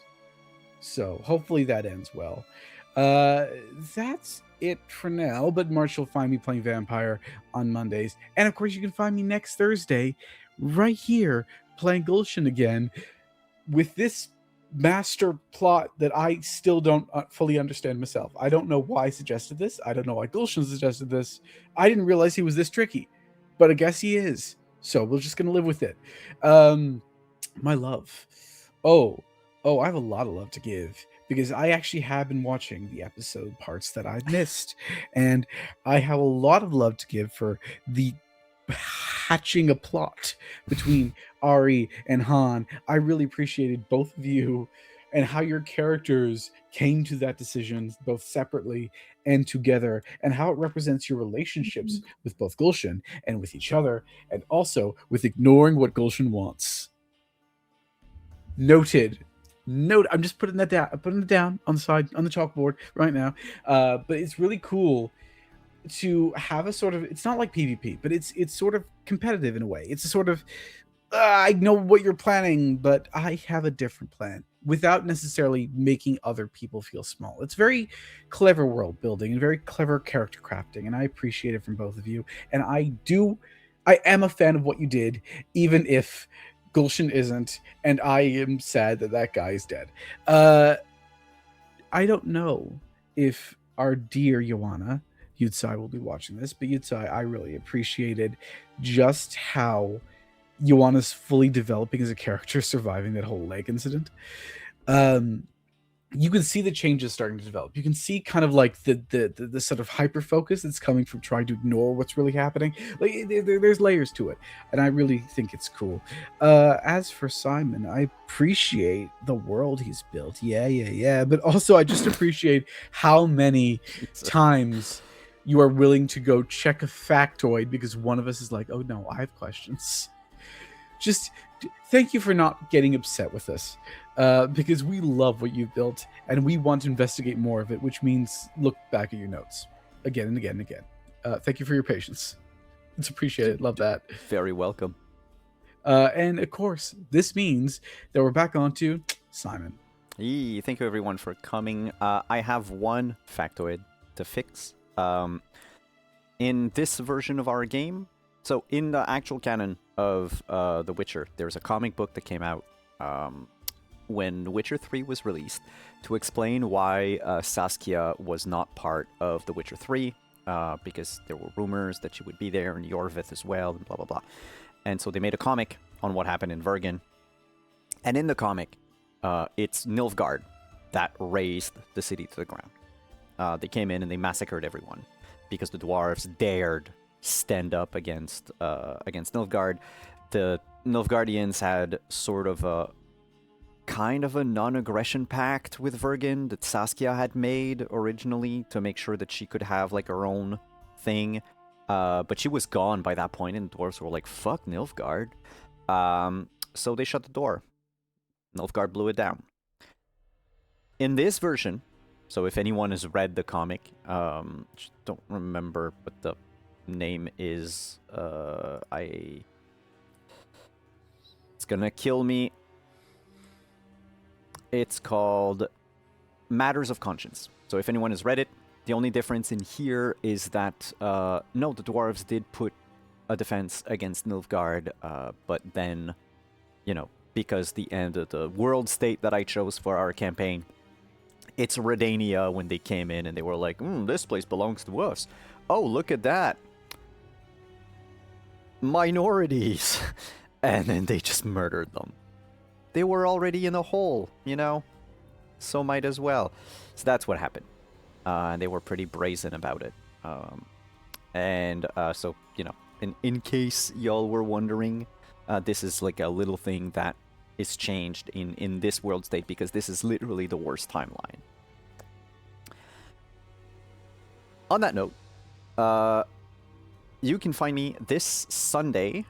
I'll do my love after the thing then. But this Sunday, over on this very channel for Roleplay Reflect, our play episode part 2. So we spent the last 4 hours of the game playing volleyball and having a very heated volleyball match where all of a sudden my character discovered that I have a daughter. Because I needed a bonus to intimidate someone. And that yo mama joke became real. So that's what it is. Essentially, I play the dude, Jeff Bridges, literally in a bathrobe. And my code name, we're all playing Ace pilots, basically. And yeah, my code name is Dad. That's my yeah. I'm the dad of the group. It's super fun. It's a fate a game called Tachyon Squadron. So we're going to have the second part of our play session this Sunday. And then next Sunday is going to be the reflect part, where we will talk about what we enjoyed, what we didn't enjoy, etc., about the game and the system and all that. And also, I find Fate very confusing. My love for everyone. I will start with Joanna because she's not there.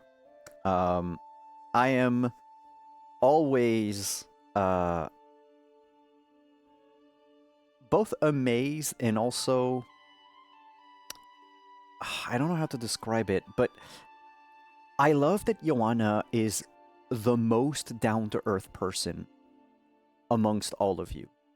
She's the quote-unquote normal of this world, where she has a job, she does her job, she goes through life, and because she hangs out with a bunch of strange individuals, 300,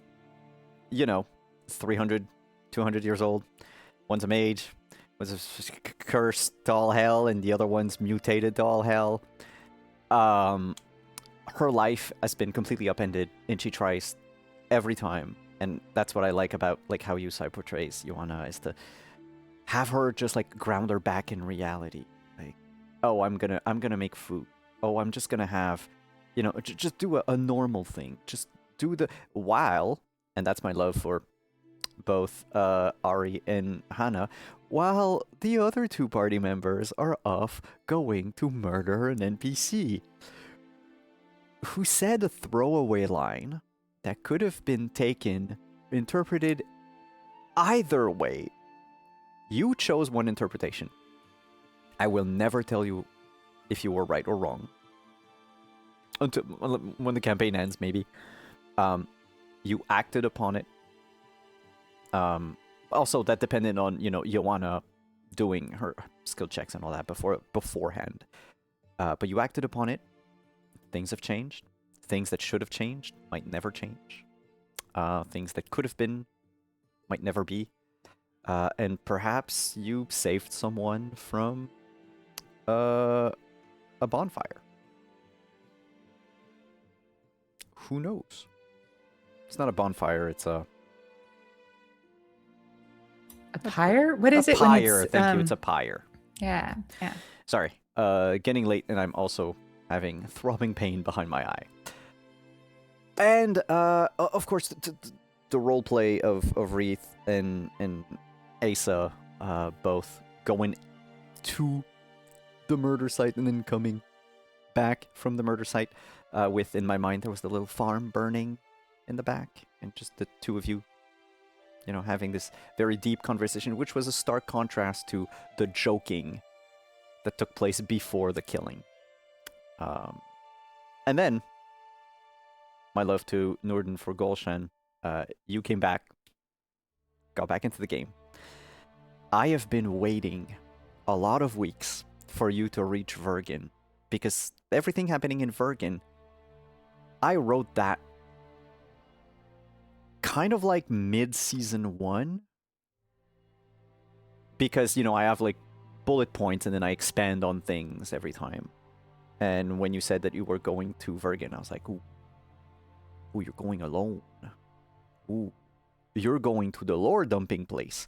And then you came in, and then they explained the situation. And I, honestly, only know what the state of Vergen is like. And once again, you did the same thing back in season 1 with Jan. You come out of left field with an incredible idea that I'm like, ooh, this is going to be so cool. And that's what I love about playing with you, is I never know what to expect. And that is always super fucking fun. And I should have a lunar calendar apparently now. I think that's it, everyone. I think we're done for tonight. Let's just go see if there isn't someone that we could raid. Is there someone that we know? Oh no, wait, we're Thursday, so it's Critical Role. So you know what? Have a good night, everyone. We'll see you next week. Bye bye.